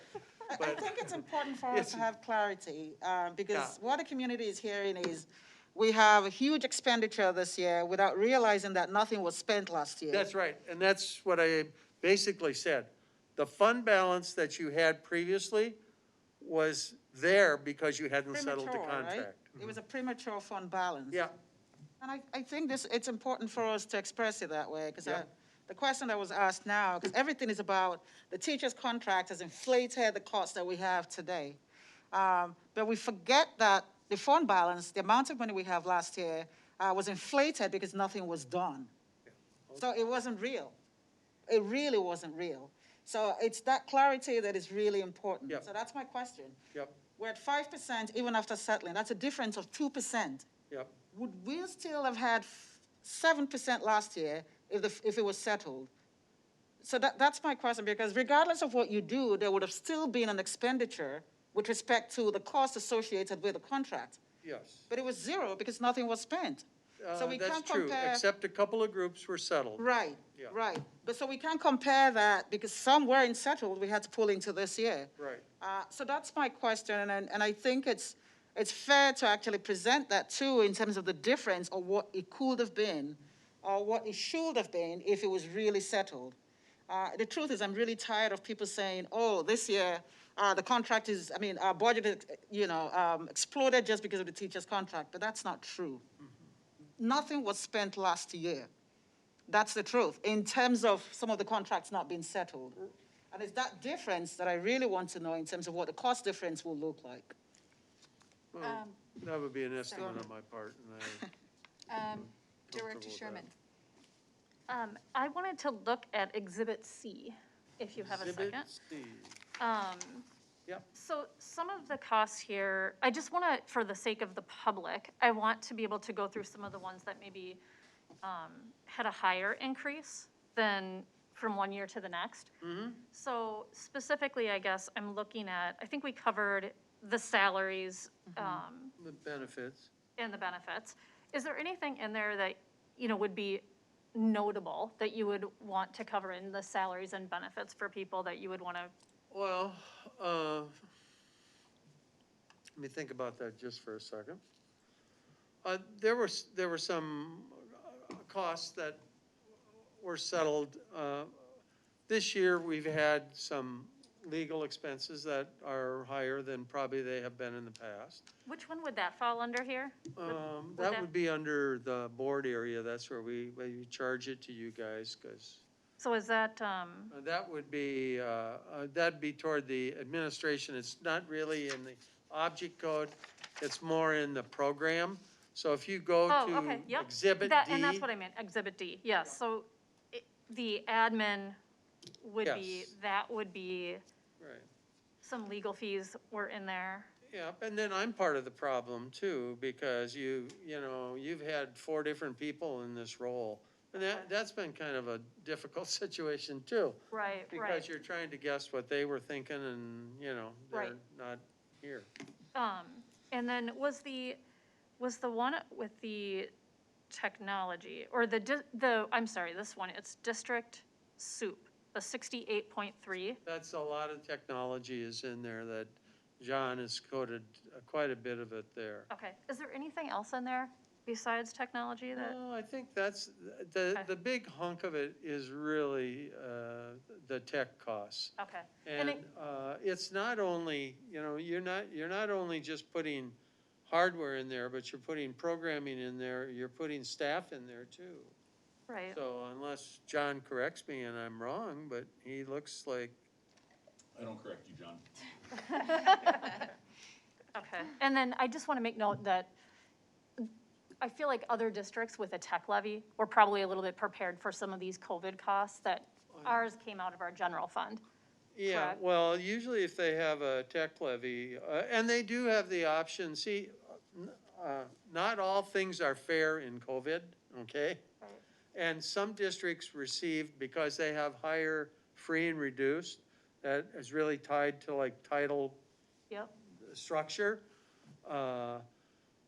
That has really hurt, that's been difficult. When you have one school district and, well, I'll take it.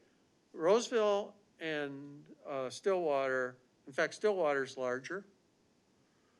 We received in the last COVID funding almost $2 million. They received over $13 million.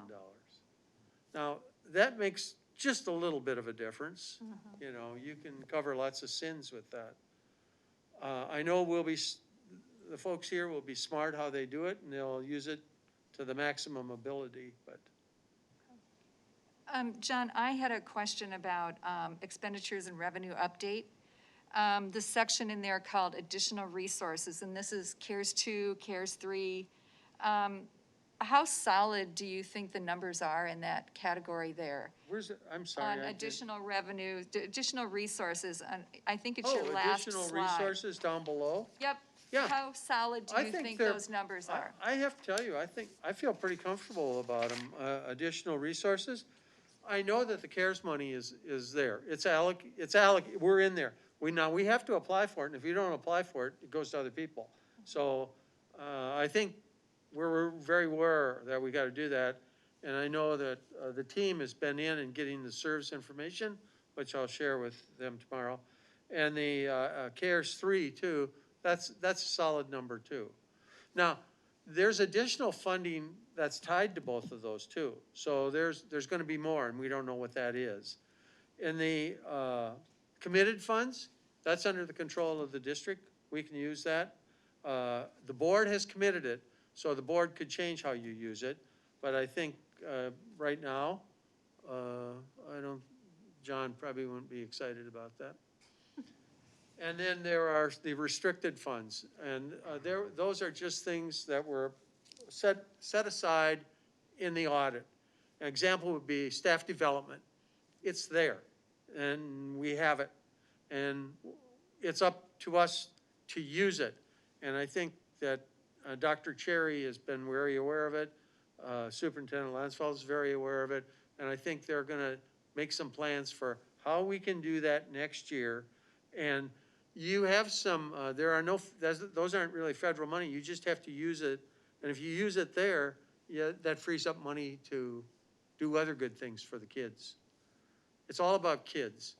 Kids always trump money, from my point of view. Just one more question. So I know that this is kind of like setting the table, if you will, because we do have to do a budget process now. We need to approve a budget by the end of June. It's now the middle of May. What can you tell us about what that timeline would be? And at this point in time, do you feel as though we're gonna need to make some cuts?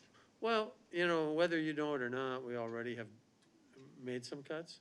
And some of those cuts, we've been very blessed in that we've had people who were retired folks. And I think the team over here made some really good decisions in how to make those, maximize those.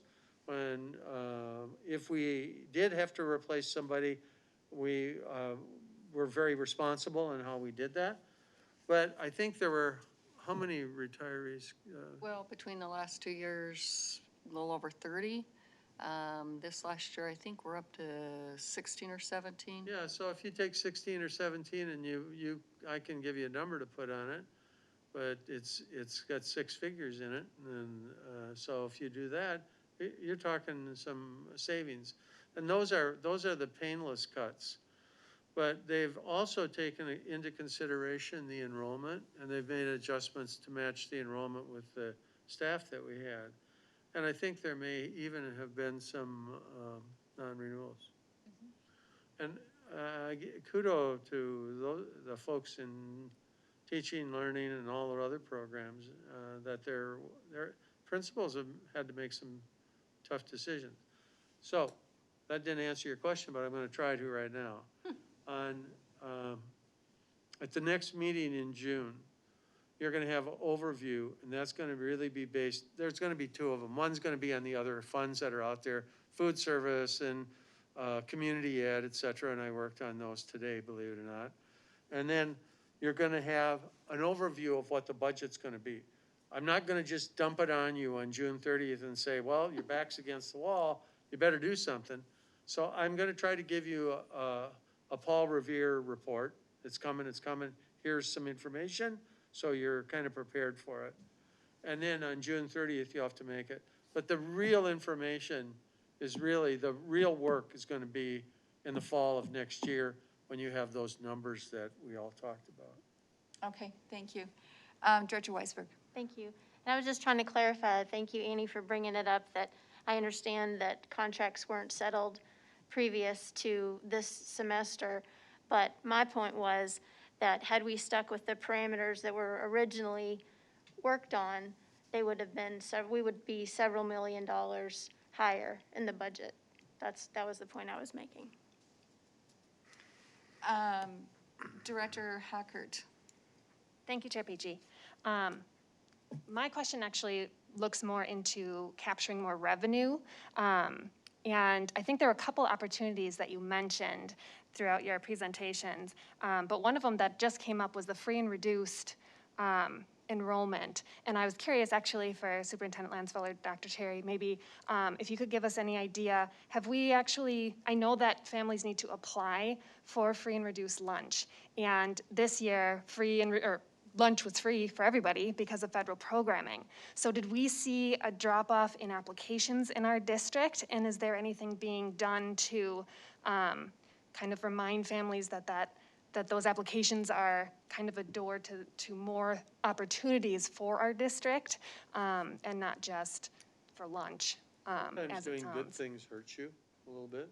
So the superintendent just earlier talked about a program where we're gonna be feeding families. That's a wonderful thing. I think it's great. But if families they have the access to that, they're not really concerned too much about filling out free and reduced forms. Free and reduced forms not only affect title money, but compensatory money at the state. And our compensatory revenue is not, it's not what it should be. Other districts are getting, $3, $4, $5 million more a year than we are. So that would, you're right, that would enhance our revenue. And so that's, yeah, and I bow to you guys. That's been an issue statewide, and so the state is hopefully helping us out with that across the board, because it's every district this happened to, and this will severely affect our budget and funding if they don't support that. Can I just tag on one more little question? Have we seen enrollment numbers for kindergarten classes? Because as you mentioned, a lot of families ended up kind of pulling back their kindergartners to hold off for this year. Do we see a bump at all in kindergarten enrollment? I think those have gone out now. About 50 extra. So 50 extra? Kindergarten's Okay. coming up. Okay. We're excited about that, but you have to take into consideration with the pandemic, a lot of families did not send their children to kindergarten. Right. So we're going through all of that process to see where that child, depending on age, what kind of schooling they had, where they'll fit. Okay, thank you. That's $500,000 right there. Yeah. Director Onken. Will the funding that you come up with in June, I'm assuming that would not include any new state funding? We don't know what the legislature's gonna do yet, that we may not know for a while. No, that's a good point. I hate to bet on the legislature. In fact, we never know what they're gonna do when they get there. It's always, it's kind of scary kind of a thing. And I do assume that we will get something, but I did not include that in here. So at this point, that would be bonus, so to speak.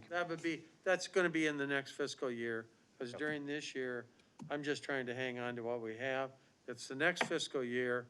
I'm hoping that our students increase, that we get a little more money, that the expenditures are less than we thought, the revenue is more than we thought. And, you always try to be 1% under in expenditures and 1% over in revenue. That's the goal from my point of view. But,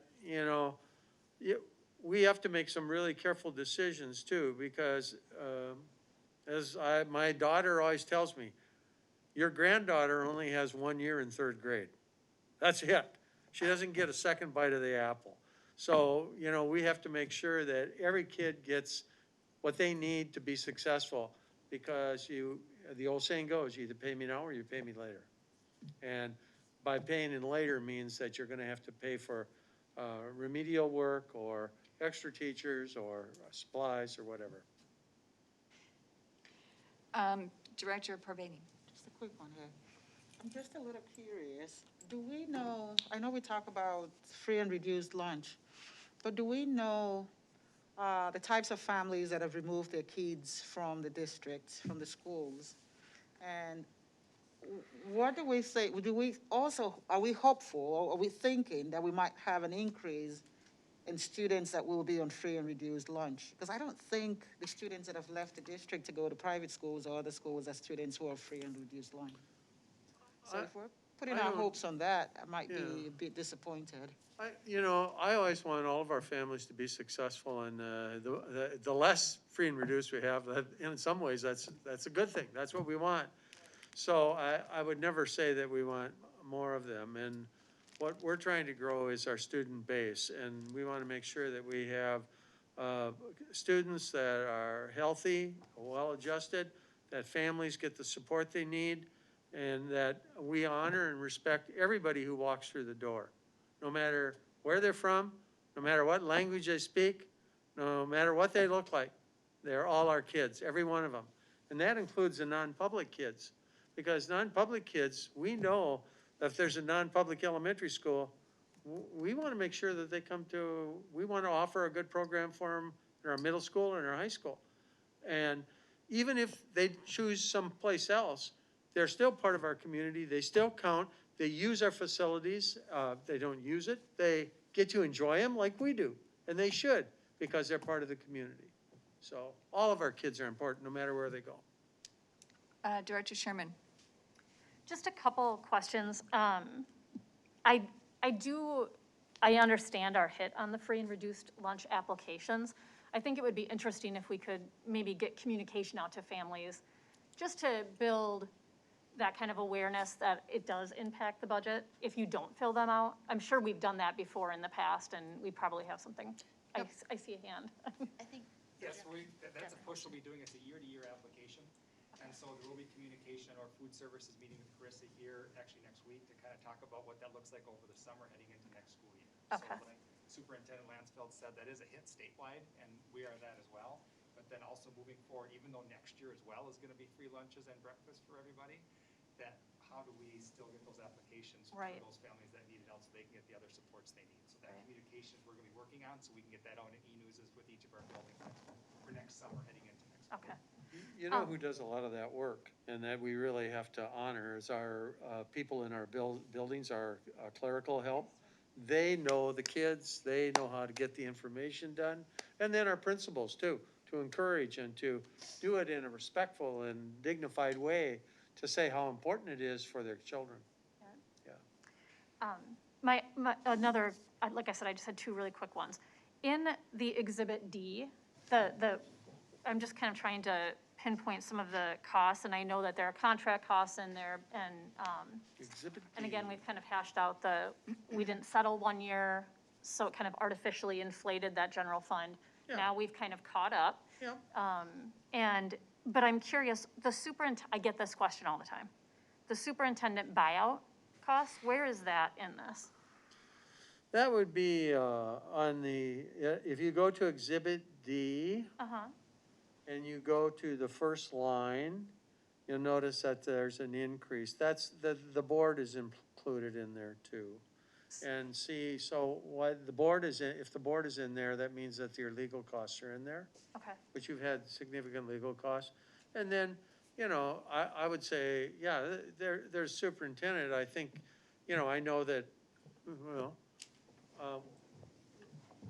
we have a superintendent, and she should get paid and deserves more. There, how's that? Oh, well, and I'm talking about the. Yes, and the previous one, you're still paying that too. Yes. I think you've paid it off. We did, I'd have okay. to check, and you could give you the details on it, but.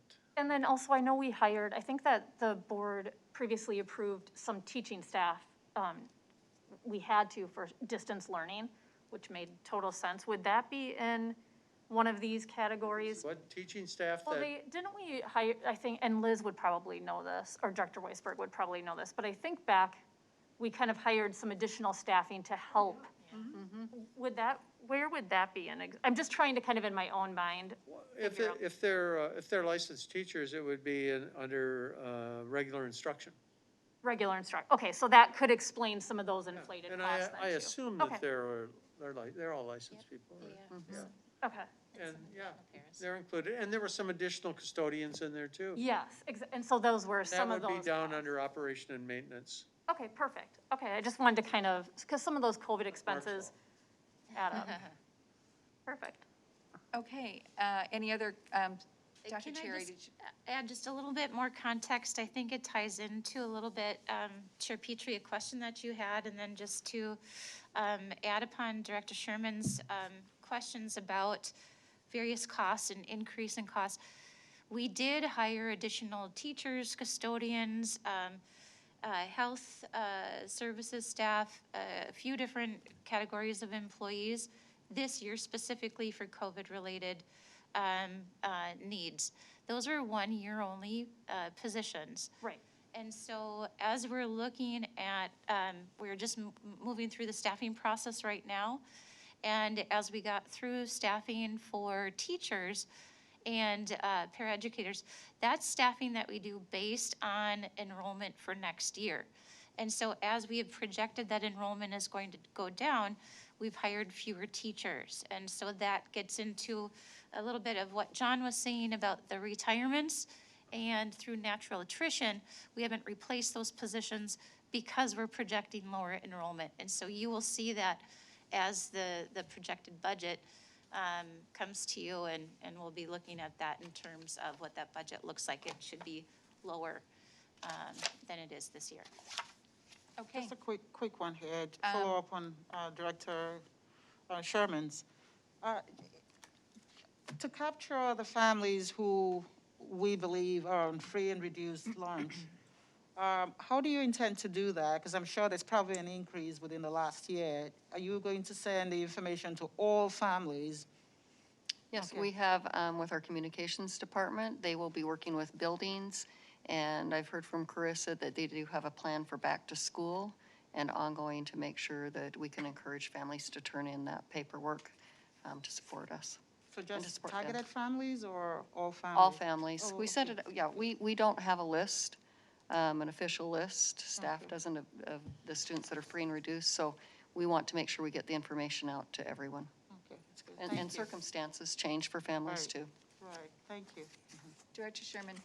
I just want to say, acknowledge for the public and for, because I think everyone here knows, but our finance department has had quite a bit of staffing changes multiple times this year. And so I just wanted to thank you for this information, because I know coming in and then coming out and then coming back in.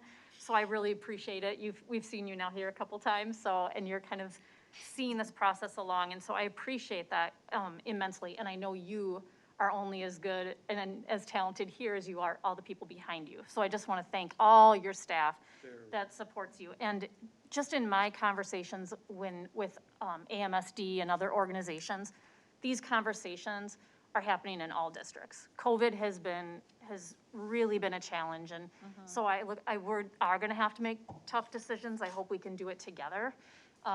It's been a challenge, and so I think that, we're not in as bad a situation as other districts. I'll say that based on what I hear in the conversations I have. So just wanted to thank you for the information and recognize for the public's sake that we've had a lot of transition and you've done a great job. Well, I'm standing on other people's shoulders. Yes, for sure. Yeah, well said, Director Sherman. Thank you, John, for this information. I agree. I mean, I've been reading about, I think South Wash had $10 million in cuts that they needed to deal with. And so definitely, it doesn't look as though our situation is quite that dire. And so I'm grateful that you're able to wrestle that whole situation. And I look forward to hearing more about our budget in the next few weeks. Yeah, you will, and let's hope you are still smiling when we get through I that. think we will. I think we will. It looks like the administration has done a pretty good job with making sure we at least half smile, or maybe a bit more than half, so it looks good, I All right. believe. Thank you. Okay, thank you very much. We will move on now to the next item on our agenda, which is second policy reading for policies 704, 705, 706, and 714, and that's Dr. Cherry. Thank you, Chair Petrie. Board Director, Superintendent Lansfeld, this evening, I'm here to present the second reading of a series of finance policies. Policy 704 is a new policy being proposed. It is the development and maintenance of an inventory of fixed assets and a fixed asset accounting system. This is the second reading, and we have continued to believe that this is as written. Would like to review that. We haven't had any updates or changes. The second policy up for reading this evening is the revised policy 705 on investments. We have a current investments policy 705. Under our old numbering system, it was previously numbered R5.5 as investments. The third revised policy is 706, the acceptance of gifts. It was previously under our old numbering system R4.6.12, labeled gifting. And the fourth policy tonight up for a second reading is revised policy 714, fund balances. And this was under our old numbering system, R5.4, fund balance. And these policies are included for your review. No changes since the first reading. These policies will come for a final reading and approval at a future meeting. Okay, thank you for that report. Are there any questions? Director Weisberg. Just a quick one. And thank you for referencing the policy that is replacing. So if they're approved at the next meeting, will those other policies go away? Yes. Okay. Yes. Anyone else? Okay, thank you very much for that. Could I just say one thing? Yes. I know that in the 705 policy that Dr. Cherry and I are going to meet, we have some staff members who have some interest in that too, about the investment. And I don't see that there's going to be anything that you would need to lose sleep about. But I want to make sure that you are aware that we're asking folks that do these things to contribute too. So I don't want to bypass them, or I can't go to the office tomorrow. Okay. Understood, So, understood. okay, thank you. Okay, next item is also Dr. Cherry, and this is the first policy reading for 721. Thank you, Chair Petrie, members of the board. This is the first policy reading for revised policy 721, which is our uniform grant guidance policy regarding federal revenue sources. Previously, this was numbered SR 1.26. The purpose of this policy is to ensure compliance with the requirements of the federal uniform grant guidance regulations by establishing uniform administrative requirements, cost principles, and audit requirements for federal grant awards received by the school district. This is a policy that is provided by a model policy from the Minnesota School Board Association. It is closely in alignment with the current policy that we have on our books, SR 1.26. So the revisions are really an update in some of the language and some of the adjustments to the federal laws and regulations. This is very much just in alignment with meeting statutes and requirements and our legal requirements for our fiscal responsibilities. And so this policy is included in the packet for your review. We will bring it, we ask for any input, but we will plan to bring it for a second reading at the next board meeting. Okay, thank you. Are there any questions? Okay, seeing none, we'll move on to the next item under reports. And that is the sale day report for the certificate of participation. Dr. Tyne. Hi, good evening again. This is just a chance for me to bring you up to speed and refresh your memory a little bit. That I have the A team with me over here, which I'll introduce in a minute. But just to remind you that in April, we went through a process where you as a board approved a resolution that directed the administration and our agent to go out and to solicit bids. We went through a process where we had an interview with Moody's. That was fun. Yes, it was. And then lots of other things that happened, filled out a lot of documents so that they could have good information so that we could get a sound and good bid put in place. So that's my little, to let you know that that's what happened in the past. Now, we go to the next item, board chair, and that would be, unless there are questions. No. Nope. Then No. we would be going to action item, which would be 11A. And that would be a resolution providing sale of the certificate of participation.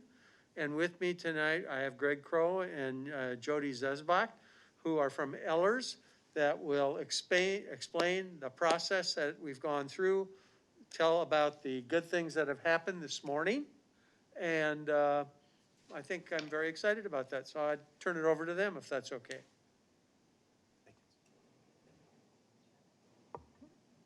Okay, thank you so much, John, and good evening. Nice to meet all of you briefly before the meeting tonight. We're excited to be here. And we'll start, I think, by just highlighting a few things in the sale day report that we put together, and then we'd be happy to answer any questions that you have relating to the resolution also. So the first page provides summary information related to the bids that we received this morning. And these certificates are financing the construction of a building addition at Brookview Elementary School. So certificates of participation are just a financing mechanism to do a lease purchase option for this building addition. And you'll see that Moody's Investors Service assigned a AA3 rating to this particular financing. That's one notch down from your general obligation rating. And that AA2 rating is a very high rating. There's only 5 districts in the state that have a higher rating from Moody's. And you may be able to guess who they are. So there's 3 AAA districts, and that is Edina, Minnetonka, and Wayzata. And the 2 AA1 districts are Anoka, Hennepin, and Osseo School District. So you're in very good company with just those 5 districts above you for a AA2. And as John mentioned, Melinda, John, and Mark all participated in that conversation with Moody's. They prepared quite a bit ahead of time and really did a fantastic job of representing your district. So I just want to publicly acknowledge that that was very helpful as part of the process and in getting that nice high rating for this particular issue. You'll see that we received 2 bids, which is what we generally receive on a certificate of participation at this size. So if we're able to have principal maturities at $1 million or more, then we usually attract more bidders. For general obligation bonds, we definitely attract more bidders because that's a more secure amount or secure type of financing. So we, I think, let them know ahead of time that we were likely going to receive 2 bids, and that's exactly what we got. So you'll see then the low bid is a 1.61% rate, which is fantastic for a 15-year issue. The high bid was at a 1.69. The low bidder was Baird, and we'll go through the bid tab in a minute, but the other bidder was Northland out of Minneapolis. And then there's a summary of the sale results, but I'll direct you to the notes at the bottom. With this lower rate, the total lease levies that you'll be making over the 15-year period are about $124,000 less than what we had been expecting. So really great to see those results. We'll be closing on this financing on June 10th, so that's when you will have the proceeds to be able to start paying the bills related to moving forward with the project. And then I'll turn it over to Greg. He'll kind of walk through the attachments, which include the bid tab as well as the updated financing schedules and the information that we received back from Moody's. Sure. So again, thanks for having us here tonight. It's always fun to deliver good news. And so We're happy to be here to share the results with you. As Jody said, there were 2 bidders. The low bidder was Baird. The second bidder was Northland Securities from Minneapolis. And you see that there's a big group of banks. One of my favorites is listed there, Dinosaur Securities. Not sure if they trade in oil or what, but it was like this. It's always fun to have them on the list. But that's what's called a syndicate, and it's a syndicate not in the Sopranos way, but a group of banks that get together to finance a transaction. So there's a group of banks that partnered underneath the umbrella to deliver the great results today. So if you look at the next page, attachments page 2, that's really just a way to walk through where the money's coming from and where it's going. And so on the top, you see the sources of funds, which is the par amount of the certificates, $6,670,000. You might be thinking, how do we get $6.9 million for our project if we issue 6.67 of certificates? And the way you get there is that you received a premium bid from the winning underwriter, and that premium amounted to about $522,000. And when you receive that premium, you are permitted to use that for some of the costs of issuance, like capitalized interest, and you can also put it in the project fund to finance some of the costs. So what we were able to do was actually reduce the borrowing amount so that you would end up with less debt, but still end up with the same amount to finance your project. So that's a nice result too, just to have a little bit less debt on the books, right? So then down in the uses, there's an underwriter's discount, which is basically the fee paid to the underwriter. There's capitalized interest, and what that is for the first year's payments, if you were levying the year before, like you do with your general fund levies, you levy pay 21 is for fiscal 22 payments. There is a fiscal 22 interest payment due. Since you've already set that levy, there's a capitalized interest portion which sets aside part of that $6.67 million of about $148,000, $150,000 in a separate designated fund just for that, making that payment. And then next year, when you set the pay 22 levy, you'll be on track to levy a year ahead for every one of the remaining payments on the certificates. And the legal and fiscal costs about $70,000, leaving a net of $6.9 million for the project. So that's kind of how we get from the bond amount to what do you have to actually spend when you do the project. And that's right on the budget that KA prepared in anticipation of doing this project. Okay? Yeah, and I'll mention that furniture, fixture, and equipment are not allowed to be financed through lease levy, so Mark's aware of that, and I know you guys have some other designated funds that you plan to use toward this project. So we aren't financing the total cost of everything related to that addition. Okay. Great.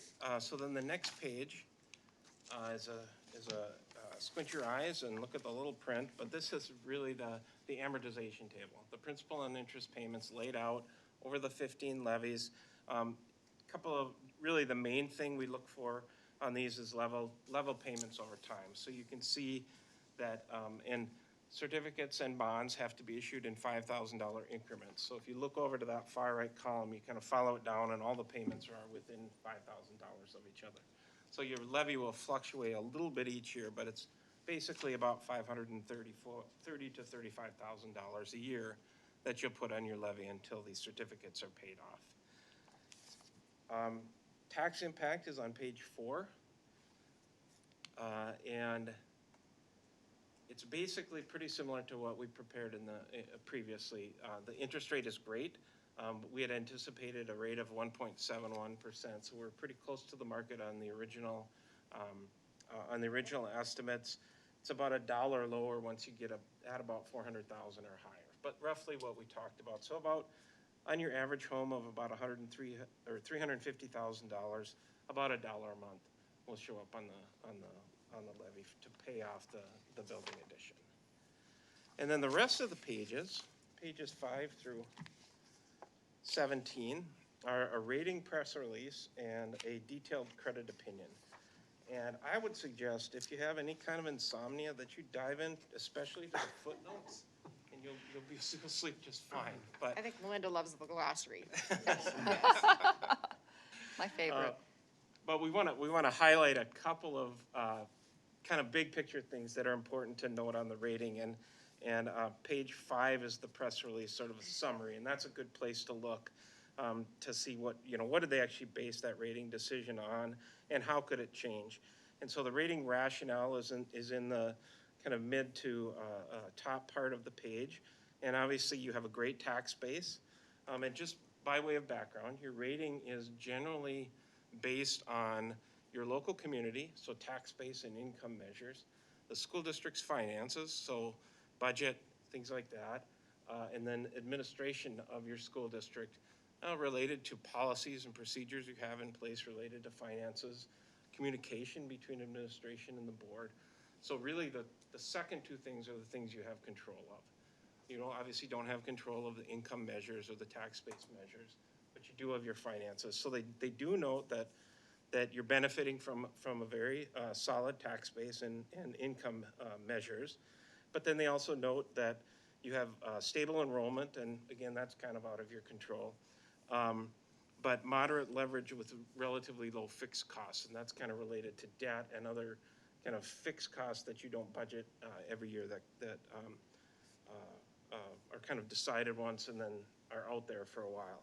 And then there's a couple of notes under the rating outlook, and there's two sections. One, what could lead to an upgrade? Because it's always nice, it'd be fun to be in the top 5, or what could lead to a downgrade. And so under the upgrade section, they note that if your reserves, so your fund balance, grow substantially and that growth is sustained over time, that's one thing that could help trigger upward pressure on your bond rating. And then the other option is material reduction in leverage, and that relates to pensions and to debt and some of the things that are longer term commitments. And then what could lead to a downgrade?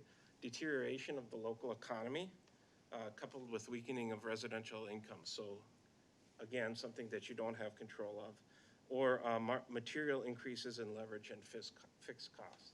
Now that doesn't mean any debt issuance. And there's a lot of measures that relate to how much debt you have relative to your tax base and your income. And we've had smaller districts issue hundreds of millions of dollars of debt or tens of millions of dollars of debt and not seen a downgrade in their rating. So it's not if you issue another bond or if you enter into another financing, you'll get a downgrade. It's just something to keep in mind as you go forward.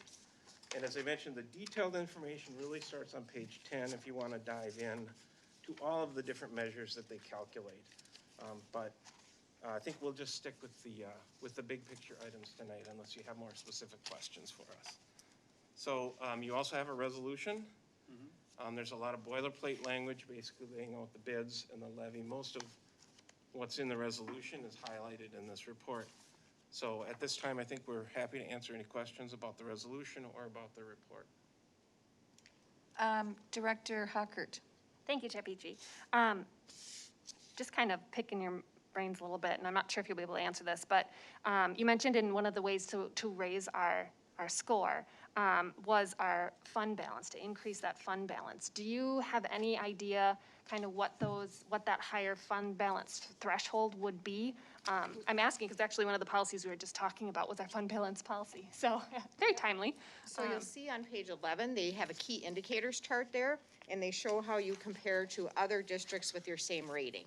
So for example, the fund balance ratio that they calculate, and they use certain components of your fund balance to calculate that, for Stillwater at the end of 2020 was 19%, whereas the AA median is 25.4. So that's where you're falling a little short. So I think that chart is kind of a nice page for you to look at to see kind of how you're comparing and how they look at you relative to other districts in the nation that have the same rating.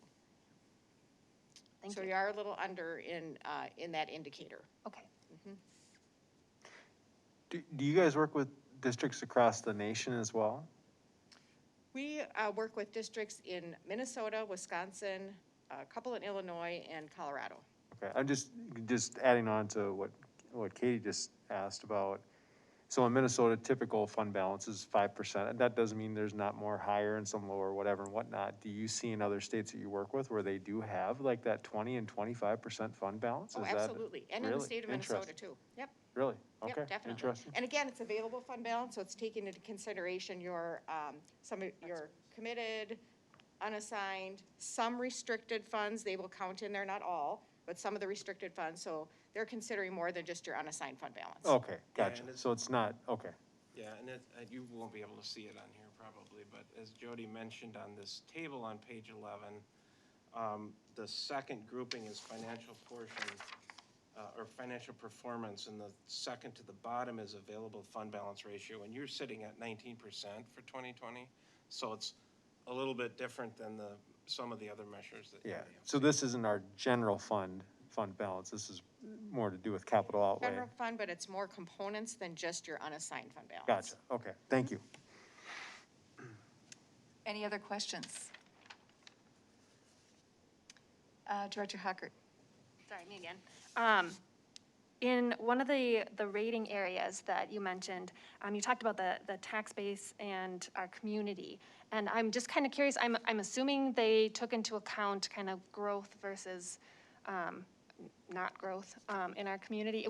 Is that an accurate assumption? Is that looking at kind of how our communities are growing within our district, or is that not a factor? Yeah, absolutely. And again, I'd refer you to this chart, so you're going to see your resident income measures on this chart, and also the tax base and full value per capita. So all of those figure in, as well as enrollment. And Mark provided the most recent demographic study, so they have that. They're certainly aware of some of the development that's happening, and administration was able to speak to that.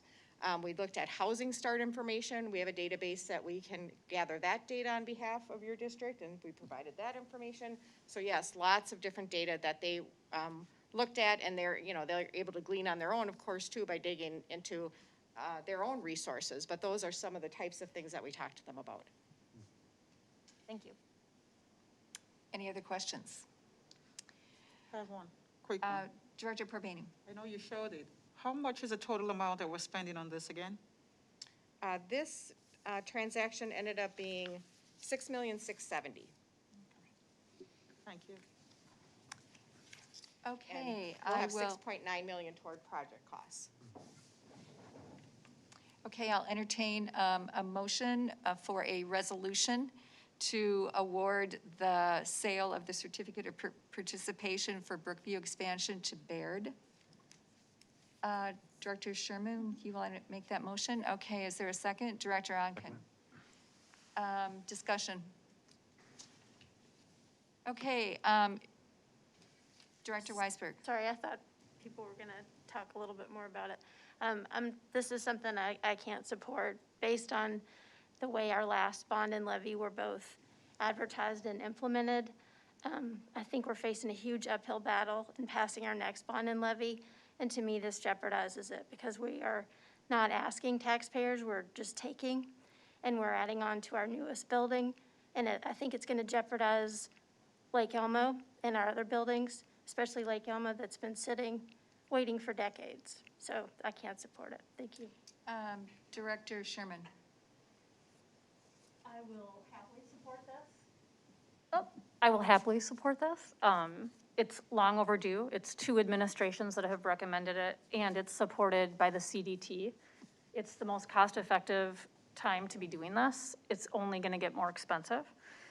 We can add 250 spots in a high-growth area, and we can do so without having to open up or repurpose a new building that requires us to hire specialists or principal or food service staff, so it's very cost efficient for our taxpayers.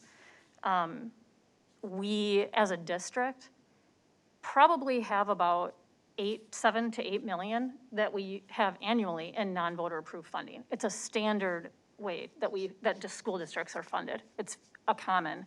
We do OPEB, but there's lots if you look in our truth in taxation, it's just a common way that districts get funding.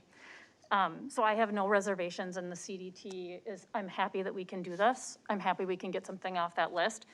On a personal note, I don't like pitting school communities against one another. I personally had a son that attended Lake Elmo for 7 years. I have no intention of leaving Lake Elmo behind. We don't have a way to address the needs at Lake Elmo with a funding mechanism like this. This is a small need and something we can do. So I just want to say that there's lots of needs that our buildings have, north to south. And I look forward to serving with everyone at this table, including Ellers, to make those projects a reality for our community and for our students. So I will be supporting this. Director Hackert? Yes, and Director Sherman, I'd like to echo a lot of what she just said, and that Lake Elmo does actually get support by allowing us to add on to Brookview. So I feel like that is actually helping that community in the short term in a way that we can take care of things right now.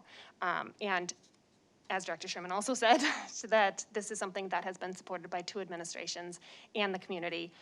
So I feel very comfortable supporting this addition to Brookview. And it's also in the area of biggest growth in our district.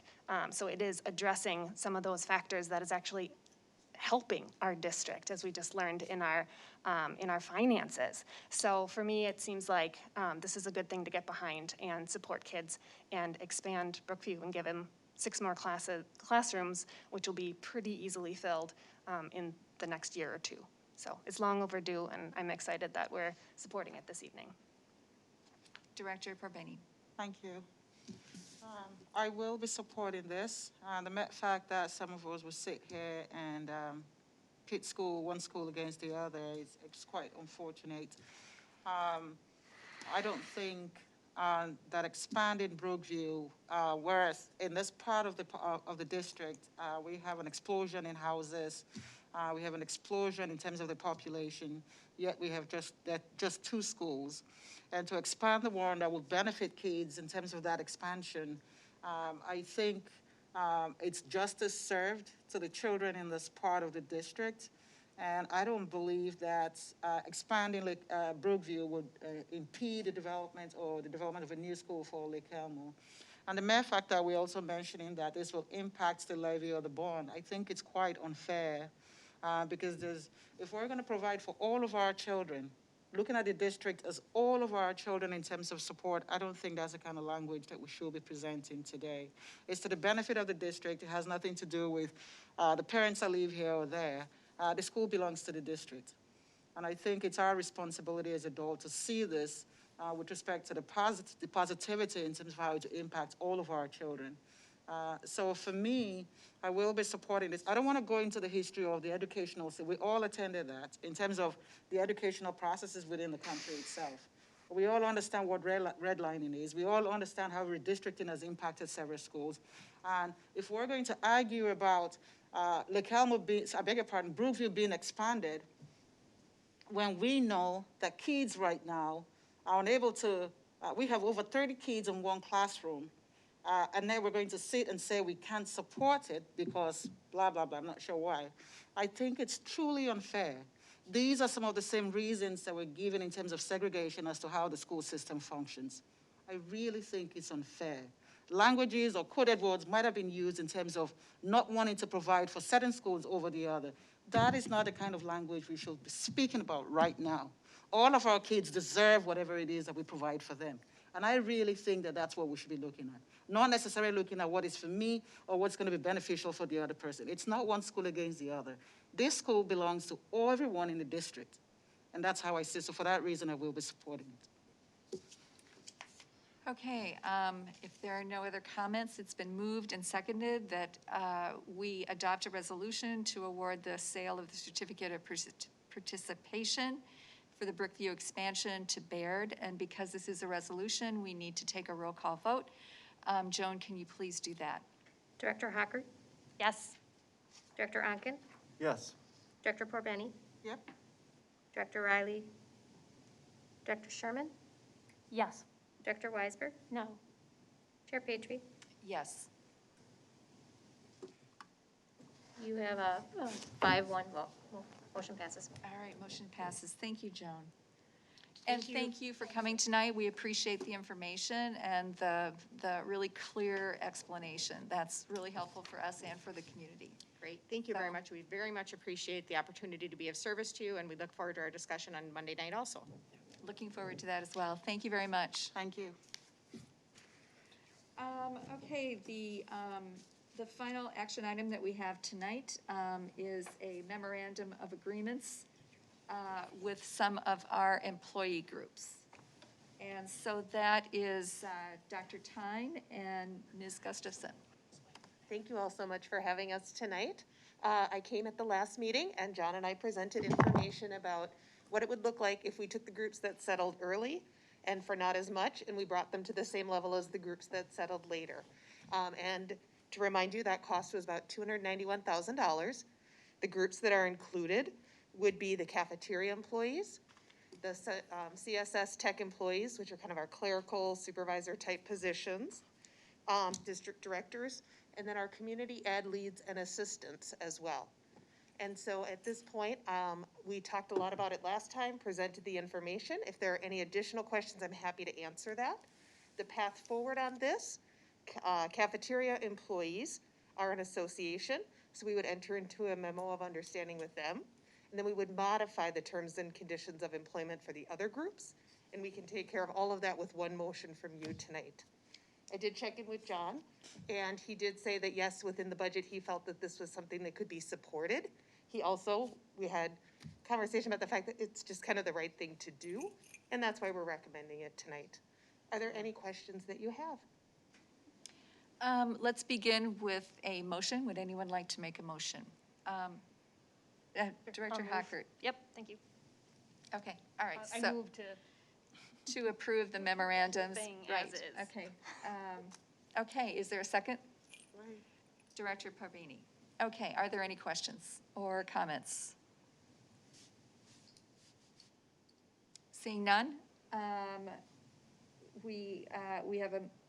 it has been moved and seconded that we approve the memorandum of agreements with the Cafeteria Employees Organization, tech support and coordinators, supervisors, specialists, community ed leads and assistants, district directors, managers, and program administrators.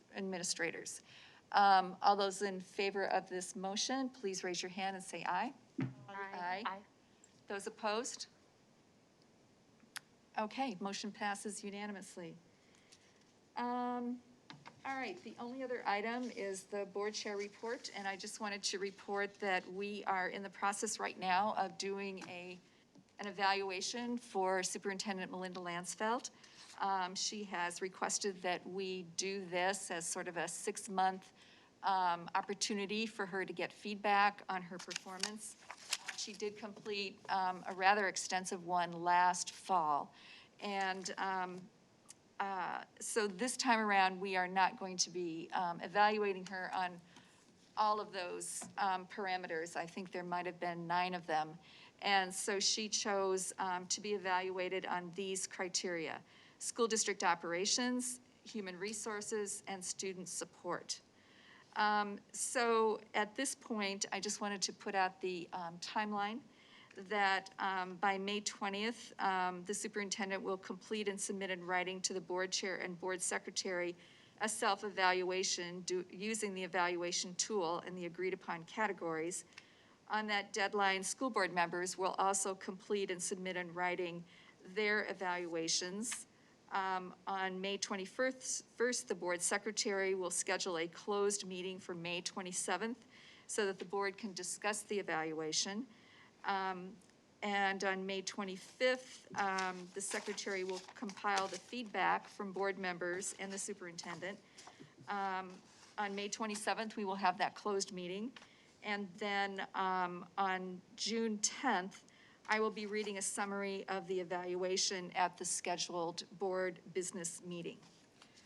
And that is really all that we have tonight. I just wanted to say that hopefully this has been it's just wonderful to see everybody, even though I can't see your entire face, but I just love the fact that we are back in person for these meetings. And hopefully by the time we meet next time, we won't have masks either. So with that, this meeting is adjourned.